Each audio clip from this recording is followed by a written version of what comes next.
Everyone, welcome back to another day, the final day here of the 2025 RSL Revival StarCraft League last chance events. Sorry, playoffs, I should say. The playoffs are here. The last chance qualifier was yesterday, and it was a very long cast. It was what, 8 hours? 8 hours, maybe even a little bit more of a non-stop StarCraft. We have gone through the last chance qualifier, and now we are here with the playoffs. The top 4 players in RSL are going to be facing off before you here tonight in a plethora of best of 7s.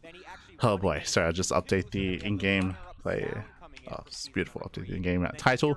But yes, we are here with our top 4. We do have a classic seeded in from season 1. We have Zan from season 2, Hero from season 3, and we were curious, was it going to be another Protoss through the last chance qualifier? The answer is no. We instead have a Zerg player, Reynor. Reynor had an intense series against Maru yesterday where Reynor was able to come out on top, and now Reynor, he has made it here into the top 4. Reynor surrounded by Protoss. Inserts the image here of Reynor being on the couch, and he's sitting on the couch with a smile on his face, surrounded by nothing but Protoss. Oh no, Bappy, oh no, not like this. So best of luck to Reynor, best of luck when it comes to the amount of ZvPs he's going to be exposed to, and we'll see if we can get a non-PvP finals. It's going to be a tough one though, because when it comes to the bracket itself, we do have our top 4. It is going to be Classic versus Reynor and Zan versus Hero. Oh boy. Here we go. In a way, it's kind of double elimination. We'll be getting into the bracket itself momentarily. You do just have to open it up. Exclamation mark B in the chat if you guys want to have a look at the bracket yourselves, as we are going to be checking out the bracket itself. If you want to support the event, of course, Patreon, exclamation mark RSL in the chat. We do have the Patreon for the event, where you can help support the event itself, fund the tournament, grow the event coming into future years and the future of StarCraft 2. When it comes to the overall, when it comes to the brackets, bam, there we go, we have it here ready for you.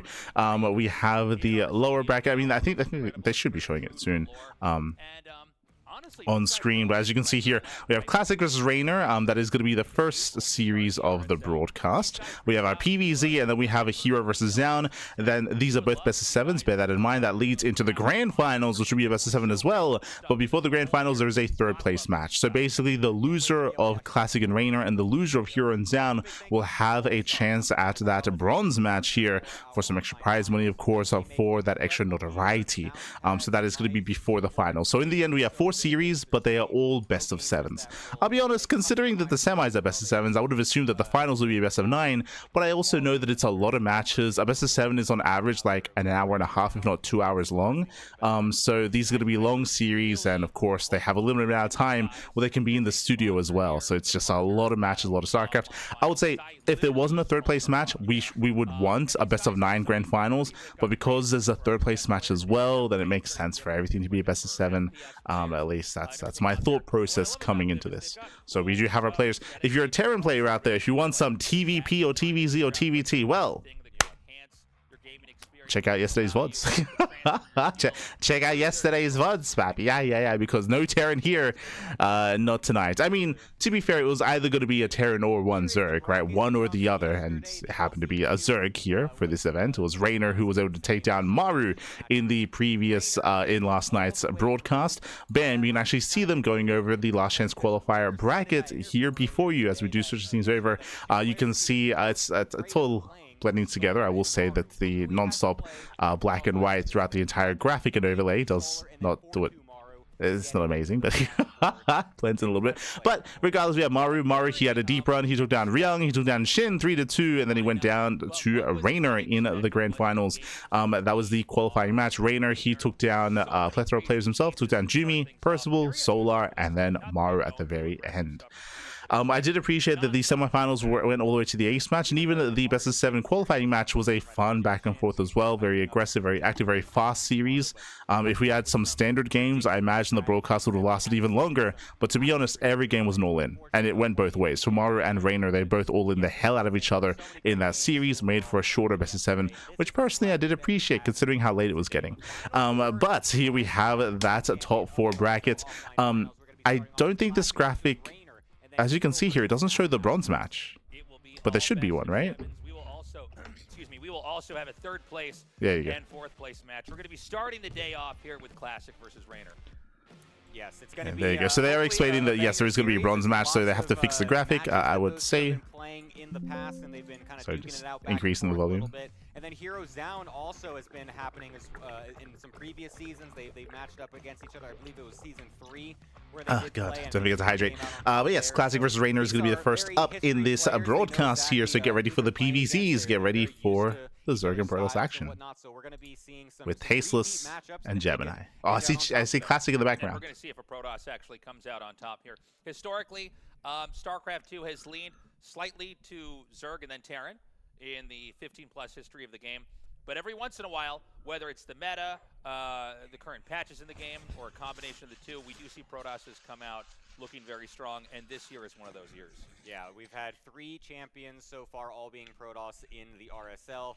I mean, this would make it 4 if we get, you know, the offline finals. But I mean, Reynor is definitely someone that could. You know, he's the non-Protoss hope. If you want to see making it a non-Protoss. And here are some of the clips that we were having from Reynor. Just catching him in the chat. As well, versus his Este on Imba. Maru was absolutely crazy. Some of these games. I mean, Is he in his hoodie? like This is something that's important. I see Setsuna. Setsuna knows the meta. Like Reynor, when he's locked in, okay, when he needs to harness his inner power, his inner smoke, he's got to bring the hoodie up. He's got to bring the hoodie up. He's got to ramp up that he's got to ramp up that Italian rap as well. He's got to start getting into. He's got to lock in, right? He's got to lock in. So we'll see if he's got his hoodie. Is important to the play of Reynor. See in chat, is today the final day? Yes, yes. This is the final day. We have 4 best of 7s tonight.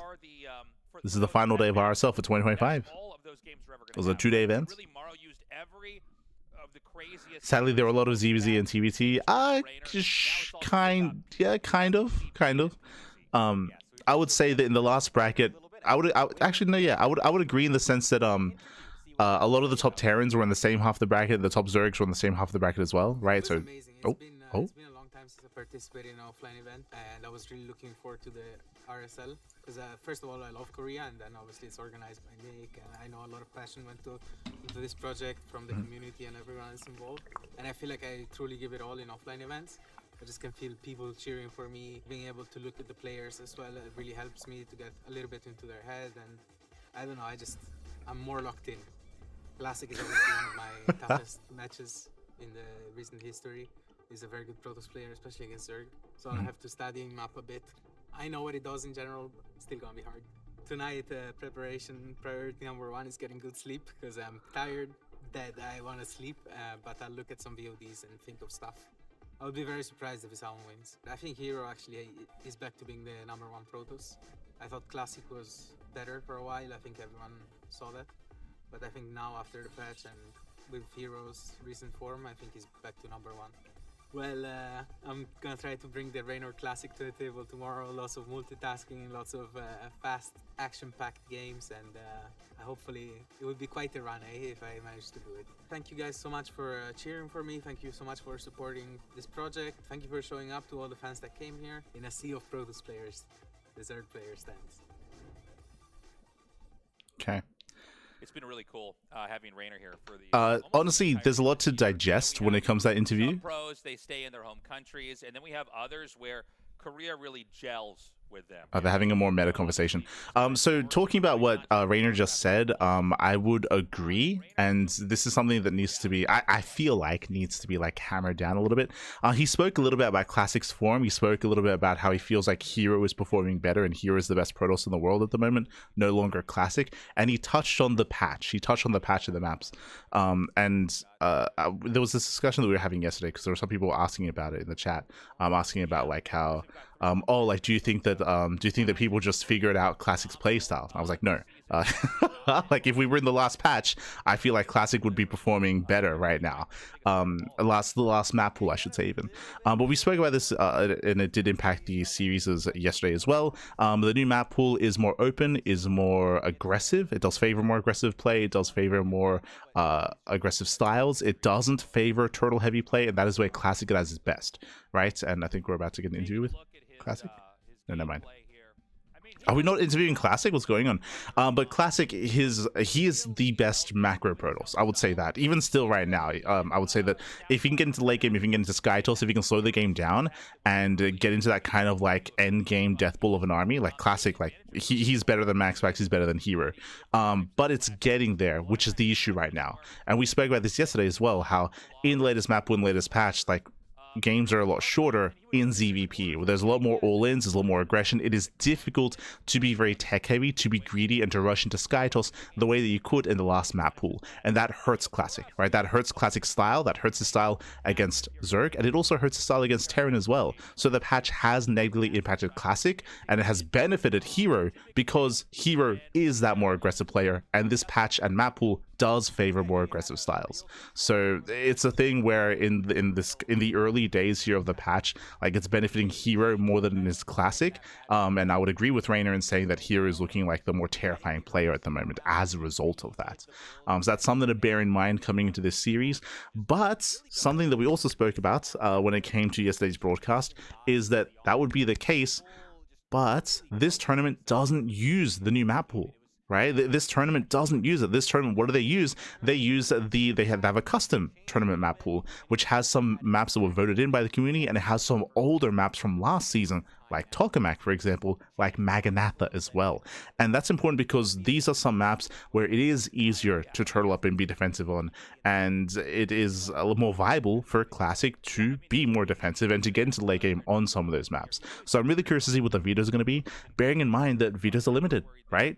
Best of 7, not a best of 5 or a best of 3 anymore. So each player only gets 1 veto each. So the veto is that much more important, that much more crucial, and it's obviously that much more limiting as well. So we'll see the ordering of the maps. We'll see how the overall series does kind of unfold. But part of it is going to be the overall map order, and of course how players do approach each map as well. I'm going to be favoring Classic on these more defensive maps. I'm going to be favoring Reynor on the more aggressive maps, but again, we'll see how it all comes together. Now, I should also mention that Classic, he's not just kind of penned into this purely defensive player. He's not like Showtime. And at Showtime, he can be aggressive at times as well. But Classic is not as extreme as Showtime, but I would still say that he's like, that's where his strength lies, like in the late game, not in defensive play, but in the late game, like if you can get there, if you can get into schedules, and getting to that point, of course, as well. But Classic can be aggressive. He's not as chaotic as Hero, but he can be very aggressive. He can be very in your face. He can be very intense in his own way. Let's hear from Classic. 우선 한국에서 오프라인 대회가 굉장히 오랜만이어가지고 지금 너무 설레고 긴장도 되고 너무 재밌을 것 같아요. 사실 RSL 시즌 1, 2를 다 우승하고 시즌 3도 우승하고 싶었는데 탈락해서 아쉽긴 하지만 지금 시즌 파이널이 제일 중요하다고 생각을 해서 이번에도 제가 우승을 할 수 있을 것 같습니다. 좀 한솔이는 그래도 스타일 자체가 좀 안정적으로 하는 스타일이어가지고 제가 되게 게임하기 편하거든요. 김준호 선수 같은 경우는 너무 변칙적으로 게임을 이상하게 하거든요. 그런 변칙적인 플레이에 좀 말리면 저도 경기를 패배하는 경우가 많기 때문에 이번 결승에서는 김준호 선수의 그런 움직임을 잘 캐치해서 말리지 않게 잘 해야 될 것 같습니다. 3명 생각하는 게 성주랑 솔라 선수, 레이너 선수 이렇게 3명. This was recorded before yesterday's matches. That's why he's talking about Solar, Mara, and Reynor. 조 1위를 해서 올라오지 않을까 저는 예측을 하고 있습니다. 미리 준비하면 좋겠지만 그래도 그럴 수 없는 상황이기 때문에 그냥 기본기 위주로 잘 준비한다면 누가 올라와도 충분히 이길 수 있다라고 생각합니다. 한국에서 오랜만에 잘 준비해서 오랜만에 우승할 수 있도록 할 테니 RSL에 오셔가지고 많은 응원 부탁드립니다. That's a bit of a shame. Yeah, very strong foundational play here from Classic.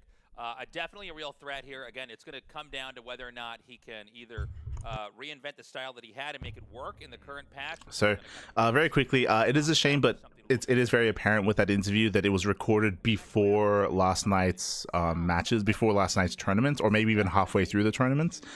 So unfortunately, he didn't say anything about Reynor. Like he's up against Reynor, and unfortunately, he had nothing to say on the series because he didn't know at the time of the interview that he was going to be playing against Reynor. So that is a bit of a shame that they weren't able to interview Classic this morning or later on last night, or maybe even like ask more pointed questions And like I guess the best way of doing it would have been, hey, if he thinks that Maru, Solar, and Reynor are the highest likely to make it through, which I think I would agree with, then I would ask him specifically about each one, and then like cut it and edit it, and edit in like whichever player actually made it through, right? So you'd ask him like a more detailed, in-depth question about how he feels about playing against Maru, then about Solar, and then about Reynor, and then like edit it in. That's kind of how I would have approached that, but unfortunately he only kind of spoke on Solar there. Would have been nice to have heard, especially because of the history between Classic and Reynor, and it also would have been nice to have heard about how he feels about the meta of ZvP at the moment. We spoke about it before, right? How in ZvP the meta has shifted, the meta has changed, the playstyles are very different now, and that, at least in my opinion, and based off of what we've seen, that's kind of where the opinion comes from, is that Classic has been struggling more in this matchup compared to in previous patches, in previous months, in previous seasons.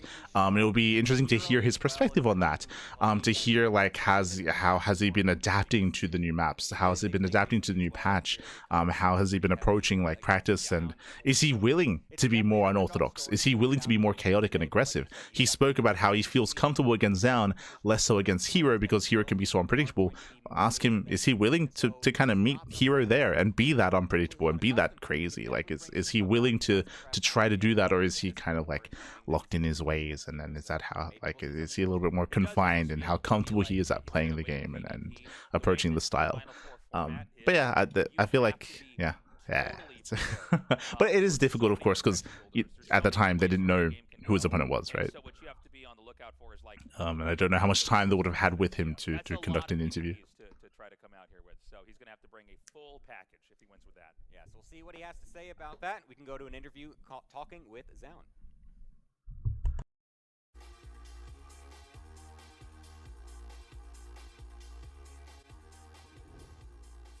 이제 시즌 2 때 준호 형이 없어가지고 뚫었던 것 같은데, 그 점에서 일단 준호 형한테 감사하고, 한국 오프라인 무대 오랜만이거든요. 그래서 좀 재밌을 것 같고 열심히 준비해서 오겠습니다.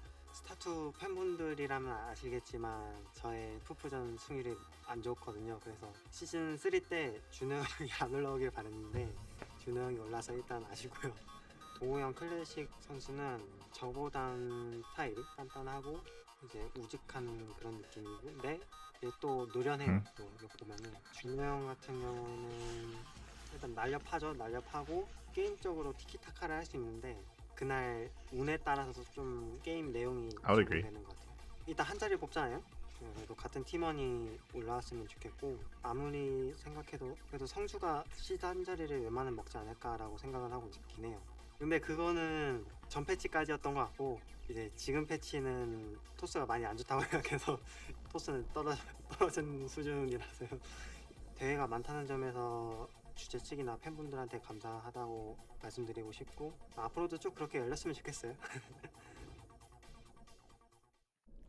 Yeah, I'm very curious to see how he's going to perform here today. A little bit modest, but honestly, he did get here on a strong performance. Yeah. PvP, you know. Yeah, it is again a bit unfortunate that he pulled Hero, who blasted him a little bit. In Season 3, he was definitely hoping for a different matchup. Remember, Zaun did beat Hero in GSL this year. Just Hero's got that kind like of swagger to him, right? Just some weird that happened. like Zaun did beat him in GSL. I feel like Hero really kind of thrived in the chaos. I'm not saying that Zaun is favored, but you know, Zaun he has it in him to take it to Hero. You know, I wouldn't downplay him too much. They're like, you know, so unlucky. Like he hit Hero. You know, he's never gonna win. It's like, what? Like he's done it before. I mean, it's different because it's a best of 7, right? Best of 7 format, so it's harder to try to get a cheeky win out over a perceived greater player. But I want to believe that Zaun has been training hard for this. Another factor, of course, is that Zaun, he's not the most active of player when it comes to online tournaments. He doesn't play in the Open Cups as often as players like Classic or Hero or Solar. But what that means is that, you know, it means that he has more time to focus on his and prepare for his opponent, right? He's known ahead of time who his opponent was going to be, so he has more time to get ready for that kind of series. Again, the best win rate in the matchup. He's going to be a real threat going forward. Yeah, I really love that he just leans into his style. Yeah. He's just been known for this for years at this point. He I mean, we kind of clown on him every now and then because, you know, Lings obviously go through his wall all the time. He doesn't have the most pretty walls sometimes. I like to get a little annoyed at that every now and then, but he still backs it up. He gets results, and he's been able to do that for years upon years. Even, I mean, he came back from the military back years ago when we thought I'm here at my wall. That's the wrong hero, Pappy. That's the doesn't matter anymore. Apparently, Not Hero anymore. came back. It's been stronger than ever. In the other last hero, few Pappy. years. The other So hero. he really takes that style and owns it coming into today as well. We'll see if he can do it more. Yeah, you know, he's even in the matchups that are not PvP, for example, like PvZ, which could be you know, a pivotal matchup for him tonight. He is somebody who kind of changed the way that we understand that matchup. He's the guy that figured out that you could kind of go Oracle, Blink, Stalker, and like bleed out and outgrow the Zerg, which was a very unique concept. I would say introduced maybe like 4 or 5 years ago, something like that. Yep. But he's very, very, you know, able to approach this and kind of navigate the matchup in his own way. We've actually got an interview ready for him that we're going to check out right now. I feel like we should say these interviews for this series, to be honest. RSL 시드가 워낙 극악의 조건이었기 때문에 제가 시즌 3에서 시드를 딸 수 있을까라는 의심이 있었는데 이렇게 따게 돼서 너무 기뻤던 것 같고요. 열심히 준비하면은 또 좋은 결과 있지 않을까 생각합니다. 결승 다이렉트로 갔을 때 어드밴티지를 줬던 RSL 측에 너무 감사했고 그 덕에 올라갈 수 있었던 것 같고 마루랑 해봤을 때 진짜 이게 힘들어서 다시는 만나고 싶지 않다. 너무 많은 게임을 하다 보니까 서로 집중력 싸움이었는데 그 부분에서 제가 좀 더 낫지 않았나 싶습니다. 한 소리 좀 많이 이겼다고 해서 방심이 안 드는 게 푸프전 자체가 워낙 변수가 많고 방심하면 안 되는 종족전이라고 생각해가지고 마인드는 항상 똑같이 최선을 다할 생각입니다. 이미 3토스 올라온 거에서 RSL 측에 굉장히 유감이기 때문에 테란이나 저그가 올라왔으면 좋겠고 치고 올라오는 선수들은 뭐 신이범 선수, 솔라 선수, 마루 선수, 뭐 레이너 좀 극악의 난이도인 것 같아요. 잘 예측이 안 되는 것 같아요. 한소라 그 푸프전이라도 아무리 대회 측 입장도 있으니까 재밌는 게임 하자.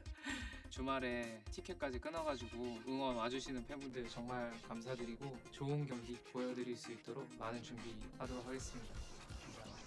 I like how Very cool to have him here in our Final Four. I love that he is one of us. It's like, yeah, Yes. he feels sorry. Yeah, thank you, Hero. He's a Protoss player, but he does see the problem with it if we get too many Protosses here. I was gonna say, I love that for the other interviews, like they spoke about their opponents.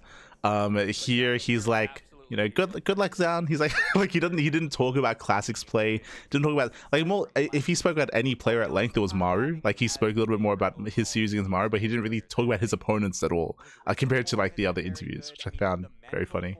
But what I was getting at is that production wise, ideally you want to save these interviews for the break, because we're gonna cast Classic versus Reynor, right? And then after that there's gonna be like a 10-minute break. You can shorten that break by showing those interviews ahead of time because they're corresponding with the next series and the next players. They might still do that. They may just double up and just keep showing the interviews anyway and just show them again. But like ideally you probably want to save it for that moment so you can shorten the break and shorten the downtime coming into the next semis, right? Ideally that's the case, but they might just show the same interviews again. You know, it's possible. They could just double dip. Let's play it back. Play it back. To basically flex that muscle strategically and mechanically for an entire full day is a lot. And I hope that Reynor was able to recover and come back in here because, you know, Classic. Or they have more. Maybe. I don't think they would have more before the next semis. They should have something before the finals, but it wouldn't make too much sense if they have something more before the next semis. That's the idea that they have the advantage coming in. They, like you said, get to see the games, they get to relax, they get to chill out. They have a little bit more prep time, maybe. Unfortunately for Classic, since he was the. God, why is their sound so low? He only knows his opponent from yesterday, but still, you have that rest time a little bit. Whereas the other opponent, they went through. I can barely hear them back. Super exhausted through the day, and now they should be coming in assumingly pretty tired, but there's still a factor of that's a warm-up that you get in day number 1. You can come in fresh the next day knowing that you just played some of your best StarCraft the day before, you have the momentum going on your side, whereas the other player maybe not warmed up just yet. They might drop a game or two because they're still kind of getting into the setting, they're not used to the venue just yet, so I'm curious to see if that has a factor to play in this opening series. Yeah, Reynor definitely acclimated to our set here in the RSL, but Classic, he's a real veteran. You know, there's been periods where he's like the strongest Protoss that there is. But, you know, again, this different patch, how is he going to perform here? And, you know, no disrespect to Classic, but he got here killing a lot of Terrans. Yes. Protoss. Specifically with the way his brackets look, too. Sometimes you just have to... Yeah, again, it would have been nice to have heard from both Reynor and Classic about the latest patch and latest map pool. He would have added a little bit more extra context to you know, we talked about heroes the series we're getting into. Put Reynor in that same category. Yeah, no. He's just sort of, his default is ready to go. All right, we get the maps. Feeling good. Yeah, he just oozes Go confidence Persephone. whenever you're talking to him, whenever you're seeing him on stage. Game It just 1. feels like Interesting.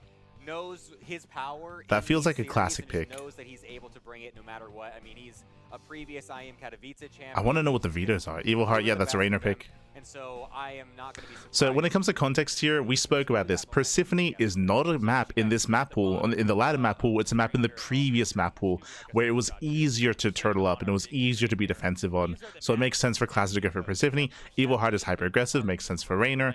Here comes the first veto. Mothership is going to get vetoed. That makes sense for Classic to get rid of Mothership, as Mothership is a very open map, and you can see here that Reynor's trying to pick his veto. So it's Reynor's ban, and he's going for Celestial. That makes sense. Celestial is hyper defensive. It's very interesting that we have Evil Heart so quickly. I'm curious as to who actually picked that one. Reynor because picked that one. It's a very unorthodox map. It's very small. It's very rush-oriented. And I feel like, I mean, I've seen Reynor... Botanical, very defensive. Makes sense for Classic. On that map particularly. So Classic, he's picked Persephone and Botanical. Reynor has picked Evil Heart. And up next, Pylon isn't in this map pool. Oh, maybe opposed to Pylon. Is Tourmaline in this map pool? Hold on. Oh, maybe opposed to Tourmaline or... Magnetic North. Tourmaline is not in this map pool. Ooh. Yeah, Magnetic North, that does favor all-ins. So far, at least, when it comes to the map picks, it's been very obvious, right? It's been Reynor going for the hyper-aggressive maps. It's been Classic going for the hyper-defensive maps. They've also vetoed the opposite kind. What's left? I feel like Tokamak would be good for Classic. What's left? Tokamak, Winter Madness, and what's that last one? Oh, Maganatha. Interesting. I'm gonna pick some of the maps I don't like first to get them out of the way, so that way if the series goes long, I can end the best of 5 or whatever on my strong suit. And Winter Madness. He had to think about that one. Well, I never got that far. So maybe my idea was. I wasn't sure if he would go for Winter Madness or Tokamak. Looks like Winter Madness was picked here, and so that leaves one more choice left. It's Tokamak. Here. And then at the end, Maganatha. Is that the trophy reveal? That is our trophy reveal. Drink it in, everybody. Super excited. Yeah, we finally got a trophy for this. We were so busy, like, cobbling this tournament together. I'll be honest, looking at this map pool, I'm leaning towards Classic. We get a trophy, too. We can actually hand it off to him. But we'll see. So, that's it, guys. We've got our best. There's a lot to get into. Cemented as far as the map lineup. Now it's all going to come down. Is there a reason why Classic's jersey says Kappa on it? I just realized that Classic his Virtus Pro jersey says Kappa. Is Virtus Pro sponsored by Kappa? Well, what? why is that on his jacket? Oh no. Back and forth throughout the year. Literally the last like 6 or 7 times they've played, it's been no streak for either one. It's 1-1-1-1 each single time. So it's really up in the air on who's actually going to be coming out on top. It's really about the form of the day, the strategies we pick, the maps in selection, who it's going to be. Mothership would have been a nasty map for Reynor for sure. I mean, yeah. That's his favorite. Yeah. I agree, Mr. Miller. It's very cold here in Seoul. Yeah. Absolutely freezing here. A little cold here in the studio. Snowing yesterday. We're getting people slowly filing in here.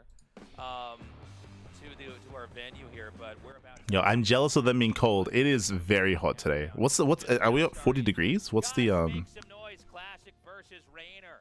Game one here on What are you up to? Persephone starts off.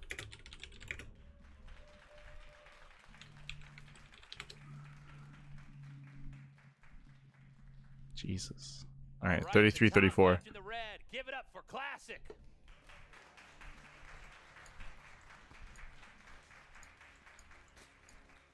And on the bottom left-hand side, playing from the LCQ yesterday, making it into the Final Four. Give it up for Reynor. Where's the fanfare? And if you're in the chat, you know what time it is? It is Gamba time. Predictions are now open. Place your bets on who you think will claim the series. Best of luck in the chat. Remember, we are jumping into our best of seven semifinals match between Reynor and Classic. Personally, I'm leaning towards Classic here, but I'm hoping for a back and forth. I want to see Reynor do well. I want to see a Zerg player make it through into the next round so we can get a non-PvP finals. That's what I want. But, you know, that's what my heart wants. My head says something different. We'll see, though. We'll get into the series. We'll get into the series. We'll get into the best of seven. Let's get into Persephone for game number one. We also, if we get into a macro game, and I suspect we will with these two, this is a map where the Zerg, for example, can basically hug the bottom of the map. You don't have to expand towards your opponent until the 5th base, which is unique compared to a lot of the other maps we have here. Yeah, so you can see some interesting strategies come out from that. I mean, there's definitely some late games that you can have on this map. I mean, considering the fact that it is kind of technically close by air, it's not the closest by air map we've ever had in the history of StarCraft, but it is still pretty close overall. We've seen some interesting strategies there. I mean, SOS tried to bring out a mothership rush against Reynor on this map. It didn't work, but it was still cool to see. So there's definitely still some things that can come out. I mean, you can maybe see Fast Tempest rushes coming out as well from the Protoss player. I'm very interested to see if Classic has something like that cooked up for this map. We've had some drops and like Warp Prism harass. It seems a little bit. So touching on what Gemini just said, he briefly, both the casters, they briefly touched on the fact of the map layouts. I would focus on that. I would emphasize that. They spoke about how you don't expand towards your opponent. That is true. That is why we often see late game here. It is very common to see late game on Persephone because you're expanding linearly. You're expanding away, if not just like neutral from your opponent. So you're able to set up on 4 and 5 bases relatively easily on this map. This is why this was Classic's map pick, is because it is easier to turtle up and get into Skytoss and get into the late game. I would imagine that is the plan for Classic, but that is where mind games come into play, right? I would say that coming into the series, Reynor knows this. Reynor knows that Classic wants to slow the game down. Reynor knows that Classic wants to get there. So then Classic can use that against Reynor, and Classic can be aggressive and try to catch Reynor being too greedy and try to catch Reynor off guard. Like, this is a possibility here for Classic. He's willing to go into Glaive Adepts. He's willing to be hyper aggressive in the mid game if he sees an opening, if he sees an opportunity to. That's why I say that he's not like Showtime, for example, who's more hyper defensive. Classic, his late game is the best. Like, if he can get there, he will, but he's also willing to get down and dirty in the mid game as well.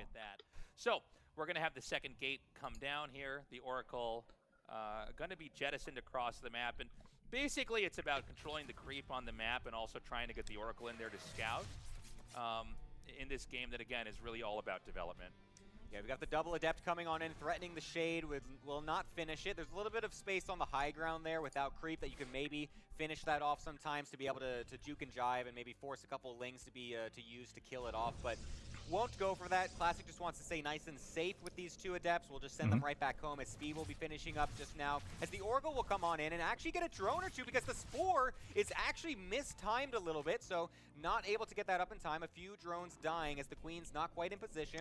Honestly, that's not bad coming in as the Protoss, but you don't normally expect to get many drones nowadays. Yeah, well, more of I guess, a mistake from Reynor than a good play from Classic. You know, in the early game at the highest level, you kind of have everything that you need.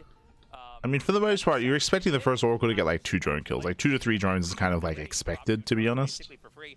Reynor tries to come in and force a cancel, and the positioning for Classic is still a little bit too good. Going for the stasis. He's going to lay a stun down here. This is actually kind of risky to do. Oh, nicely done by Classic. Sorry, 4 more drones. That's crazy. So that's 6 total. He pulled the Queens back to the natural with that first Oracle, trying to kill off the stasis ward since there were no Lings on the defensive. They were Okay, on Classic, build some moves. And so the Queen guarding the third base, actually getting pulled, allows the second Oracle to get a few more drone kills. This is some great momentum we're seeing out of Classic right off the rip, and he's going to be behind this earlier Robo into charge. Let's go.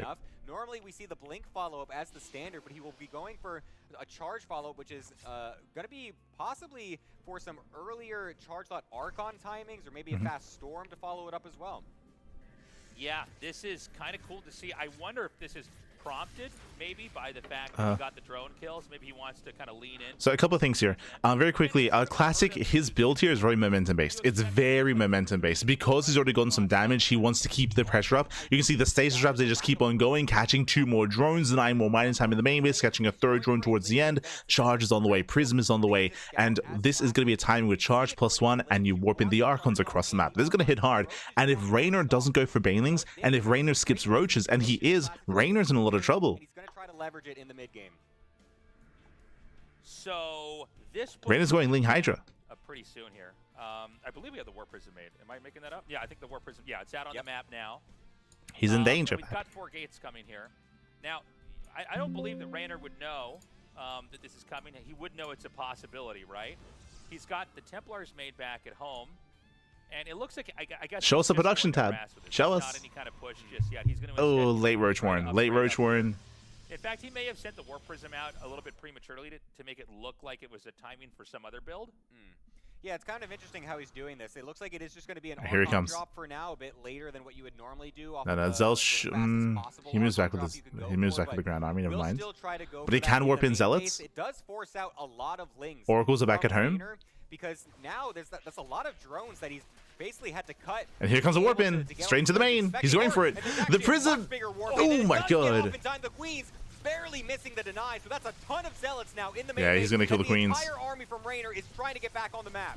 Yeah, it was just barely missed time. He basically got the warp in before everything was killed, and then all the Queens went down. And of course, that's going to be. Oh my god. That means he loses his engine. I mean, this is critical damage. Like, this is crazy. He gets in. Going to spill into the main. The drones are going to be evacuated. Now, Lings are going to come up, but I mean, could you ask for a better position here versus Zerglings? This is so bad for Reynor. That is insane. The amount of splash damage these Archons are doing. Yeah, the Archons, they trade so well here. Thankfully come out in time to be able to kill the majority of those units. And thankfully for Reynor, he was actually able to look at the drones. The majority of his drones alive as well, keeping them away from the as in Classic is ahead economically. Dip in drones, keeping it even, but this is still not a position you want as a Zerg player coming onto 4 bases, as the Protoss also starts their 4th. You want to be ahead on the drones significantly coming into this, so that's still a good play from Classic, but it was absolutely, it was not the worst possible case. Yeah, it gets into the mineral line, warping into the main base. Reynor, he's being pulled apart. Reynor's being pulled apart. He's just taking too many losses here. Drones are going down, warping into the main base as well. Back at home, Storm is on the way. So many different positions. It seems like Reynor might be able to stabilize, but it's been a really turbulent game for him so far. Oof. Wow, 2 Adepts even finding their way yet again into the natural here, getting a couple more. Oh, no. 2 random Zealots still alive on the right, just little pieces getting picked off here and there. I said the drones were able to stay alive earlier, but now that the chaos consumes the map, it's very difficult for Reynor to keep tabs with every little unit that's going every which way. And finally, losing 10 drones, Classic able to get some nice damage. Yeah, he's going to stabilize now, Reynor will. But Classic's already taken a 4th base. I mean, the word stabilize implies something different here. Reynor's behind. Like, Reynor, he is behind, and he needs time to recover. He needs time to stabilize. Classic has basically been he needs time to catch up. Causing damage, killing workers. The Queen kills were massive because that really that ripples out into the rest of the game, right? That's all these other larva injects that didn't get to have happen. In fact, there's only 3 Queens in the game right now, so there's more hatcheries than there are Queens. Yeah, that's a good point that you bring up, and the way that you take the shots at the Protoss, the way you scratch them is by making the defenses clean. And so far, those defenses have not been clean in every single situation. The Oracle's getting Storm is ready. Archons are building up. So this is where are we going to pull a Classic? If this was Hero, if Hero was in this position, what would he do? He'd throw down like 3 more gateways. He'd warp in. He'd get a Prism. He'd move out, and he'd go for a committed push to kill Reynor.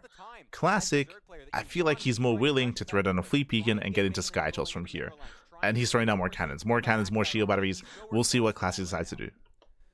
The War Prism's going to come in again, just try to generate any threats. I got to mention, it's 4 base to 4 base. I mean, that's really bad. In fact, we just had the 5th base start here. Now, this makes me worried because I think that 5th base is going to be a target. And there's really no way that Reynor can get around that. You know, this map, that whole bottom layer has been expanded into for Reynor. Now he's going to move up. and try to go out here. But we know that right now Classic is going to warp in a few more units and come out. You can see no Fleet Beacon, no Fleet Beacon, no Stargate. Classic is doubling down with the ground army. He's going for a later push. Templar actually, banking up right now with tons of energy. He's got so many of them, actually, all dispersed around the map. Those Lings caught in the Stasis Ward will also get surrounded, killed off. That is just wasted army supply and resources at this point for Reynor. Unable to get any counterattack damage. Reynor known for being this really APM intensive multitask Reynor's taking up into Broodlords, but the push should happen now. With his Lings, trying to get any counter damage he can. And again, we spoke about it. Reynor has not stabilized. Like, Reynor, he's still stabilizing. He's still trying to recover. Nice thing run by. Oh, gets an Immortal. He actually can isolate this Immortal. That would be a pretty big kill. Lings are fantastic against Immortals, so yeah, getting rid of that is going to be nice. Very nice. But the push is going to come nonetheless. He's going to move now to the once Immortal is killed, Fleet Beacon and Stargate. This could have been thrown out earlier. If the plan was to go into Sky Toss, then this should have been started much earlier for Classic. This is not a transition you normally see this quickly versus Protoss. He's also got a greater Spire in production, a massive Warpin coming into the main base. Warpin finishes. Not quite in position, so now Reynor tested on both angles right now, forced to bring Lings to defend against a massive Zealot Warpin. Is not going to be the most cost efficient as he loses a base on the front side. Ravagers and Banelings trying to deal with the army over here to deny any more bases getting killed off and try to buy time for the Ultras to pop out. Huge storms on that. The Archon can tank gets some of one. those hits. Gets one Templar. Terrible connect there. But Classic's going to try to push in a little bit more. Now, he can separate the third base and the fourth base. We did have the harass over on the other side of the map still happening here. Actually, it looks like it just got... Ultras are coming. He did kill the Prism. Yeah, the War Prism's still there. That could be a factor later on. Okay, he notices it. Okay. That would have been really bad if he forgot about that. Looks like both players kind of yeah, assumed that it was dealt with. Gave up on that for a minute. It's very funny. So I think this is smart. Classic, he killed the... But again, Classic could have killed Reynor earlier. He could have gone for the kill. He could have gone for a more decisive blow. He chose to go for a later push, and once he lost to the Immortal, he made the decision to start switching into Sky Tells, which is very late. So a delayed decision there from Classic. He's still maxed out with a terrifying death blow of an army, but there's an avenue here. There's a way for Reynor to recover. I think we could see Classic if he can buy more time. Game where he waits for Reynor to attack again and just goes and pokes it out on the map and then goes back. It's a really simple way to safely secure the win without like trying to force something. You're basically letting the other player dry up on their side of the map. Yeah, you can see that as well in the way he's transitioning and setting himself up. The Mothership's coming out, the +1 air is coming out. He's gotten the Tempest transition as well. Interestingly enough, I don't know if Classic's actually scouted the fact that it is an Ultra switch. He will finally get that information because you really don't want Tempests against a massive amount of Ultras at this point. You need more Immortals. He's got 5 of them right now. He's going to need more of those, I believe. I think he's even stopped going for those Tempest right now. No, you want Tempest. Right back up, so I guess he just feels fine in that position. He's going to continue to poke away at the army, but that could still come into... Yeah, that was a bit odd for Gemini to say. Like, on the one hand, Tempest, they're not amazing against Ultras, but like once you see Ultras, they will dominate the ground. You do want to take to the skies, right, to like perfect your army and get ahead. He's going to keep growing. I don't know how... So it makes sense for Classic to like commit into Tempest. That's probably the cherry on the cake, right? Like that's the he's going to just try to move out with that and try to hit. And the extra base gets denied. Especially because it's a greater Spire, so he needs a presence in the air for the Broodlords. Actually, Classic for a second was going back to try to clean up the Zerglings, and I guess more than that. But this small army here, Reynor's trying to basically hit on 2 different sides to see if Classic will try to defend.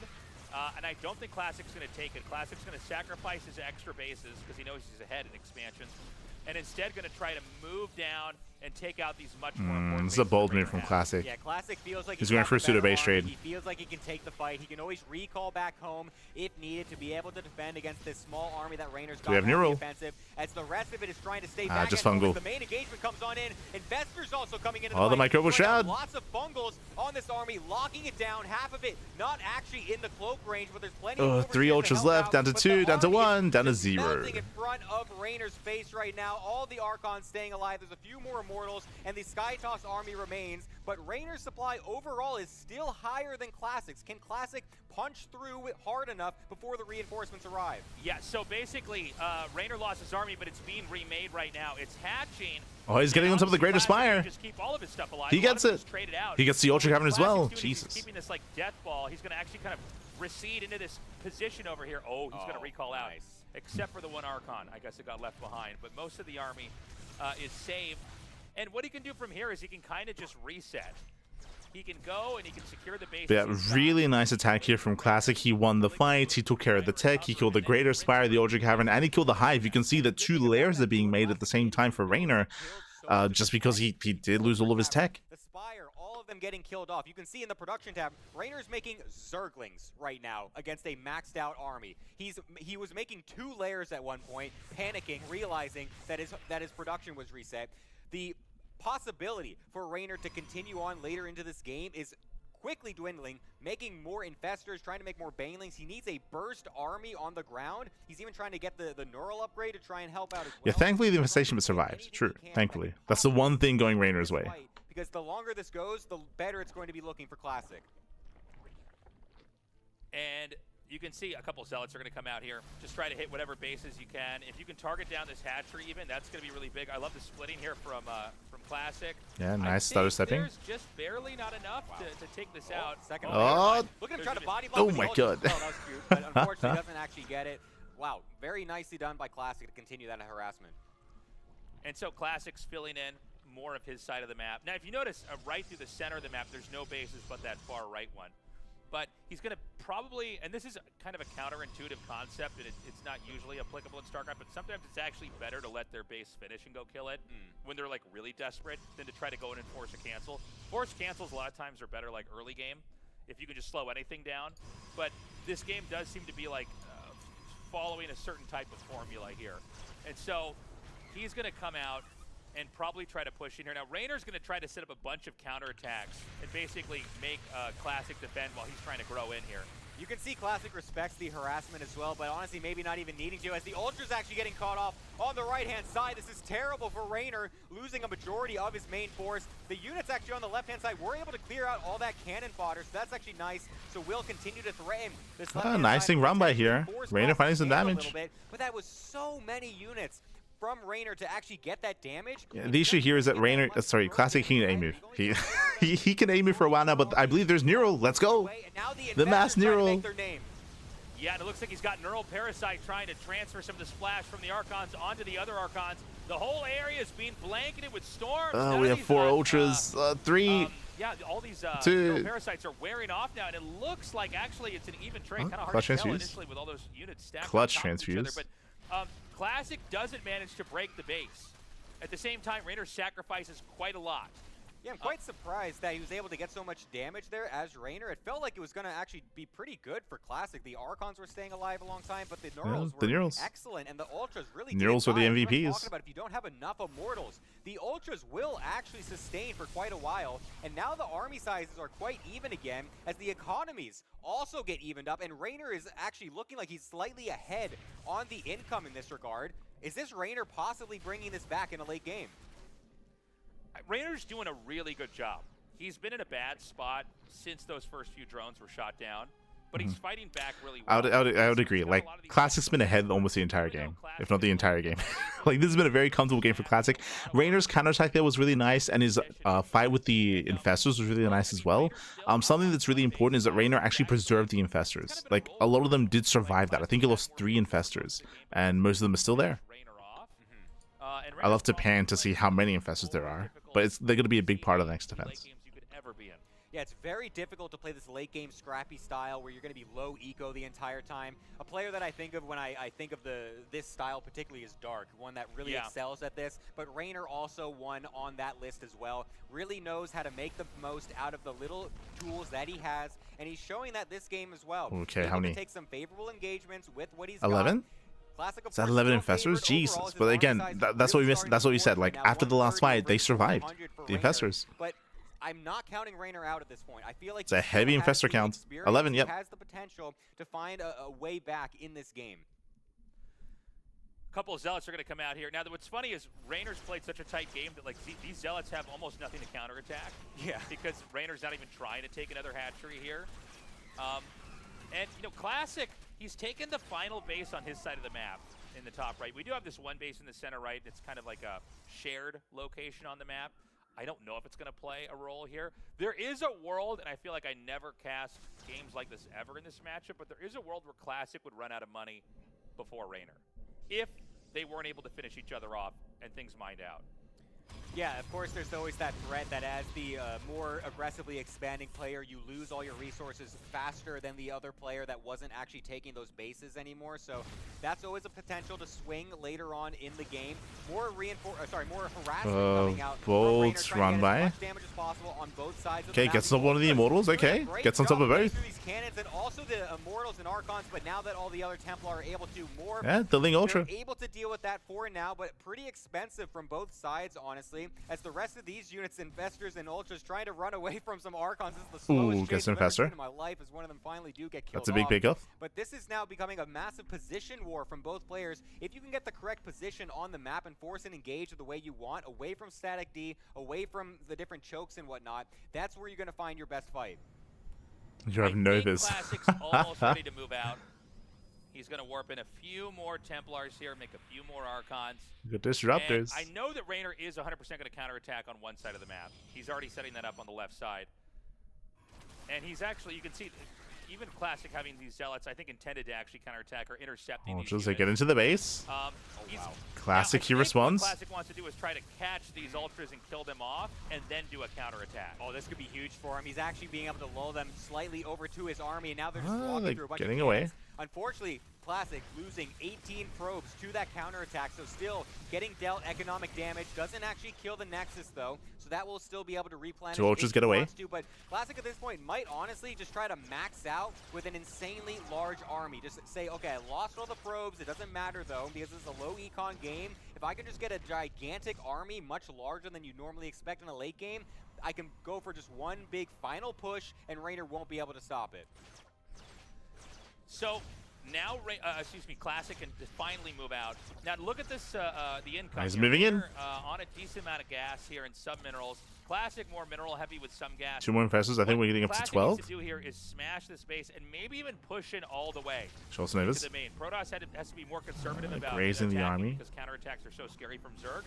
And he's going to try to get as much damage out here and then see if he can kind of come in with that smashing blow. I love that he's gone for disruptors in this late game. It's not something you normally see, but since Reynor is so infestor heavy, he's trying to get a money disruptor shot on all the infestors. It's very the difficult feedbacks to split those up in the actual fight. So if he can land that, it would be crucial for him. The first one going out. Oh my god! Massive Nova. Commences, Fungals are going everywhere. Blinding Clouds as well. Oh, another Nova goes off. Storms blanket down on top of all the corruption. Candy Mass Neural. We have the feedbacks. Well. The Archons are not falling. There's too much Protoss. Yeah, everything melting there for Reynor. Now, that's GG. Classic takes game one.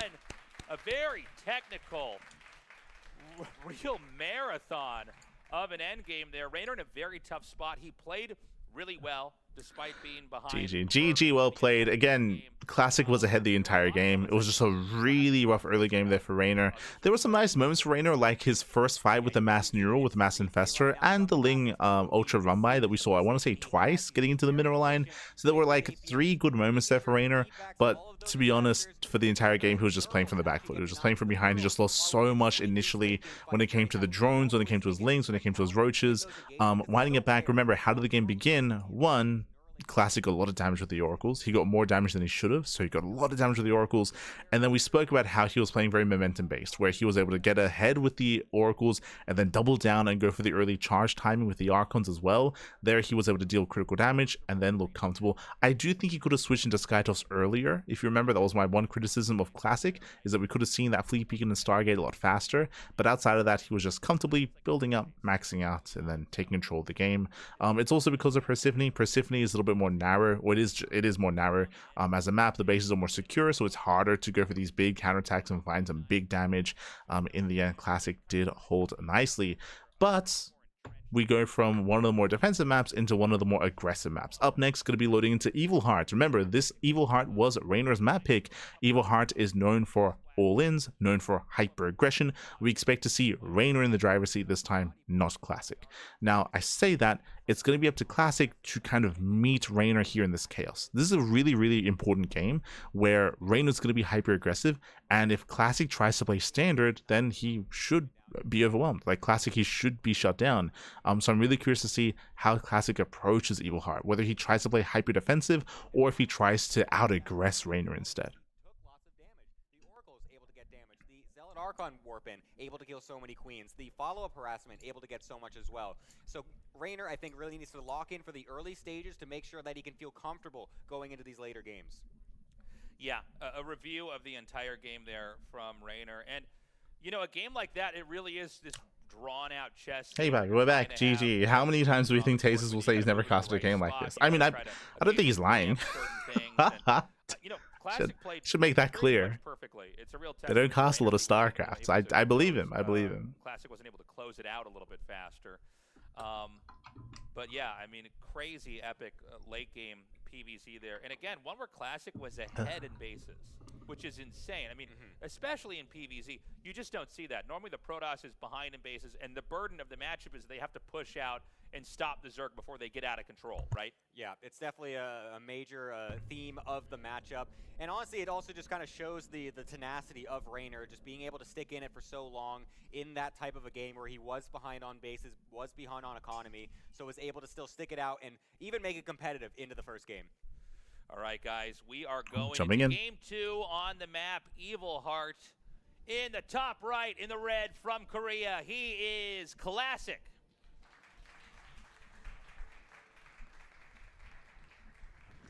And on the bottom left-hand side, unfortunately losing out the first game. Can he even it out on this much smaller map? It is Reynor.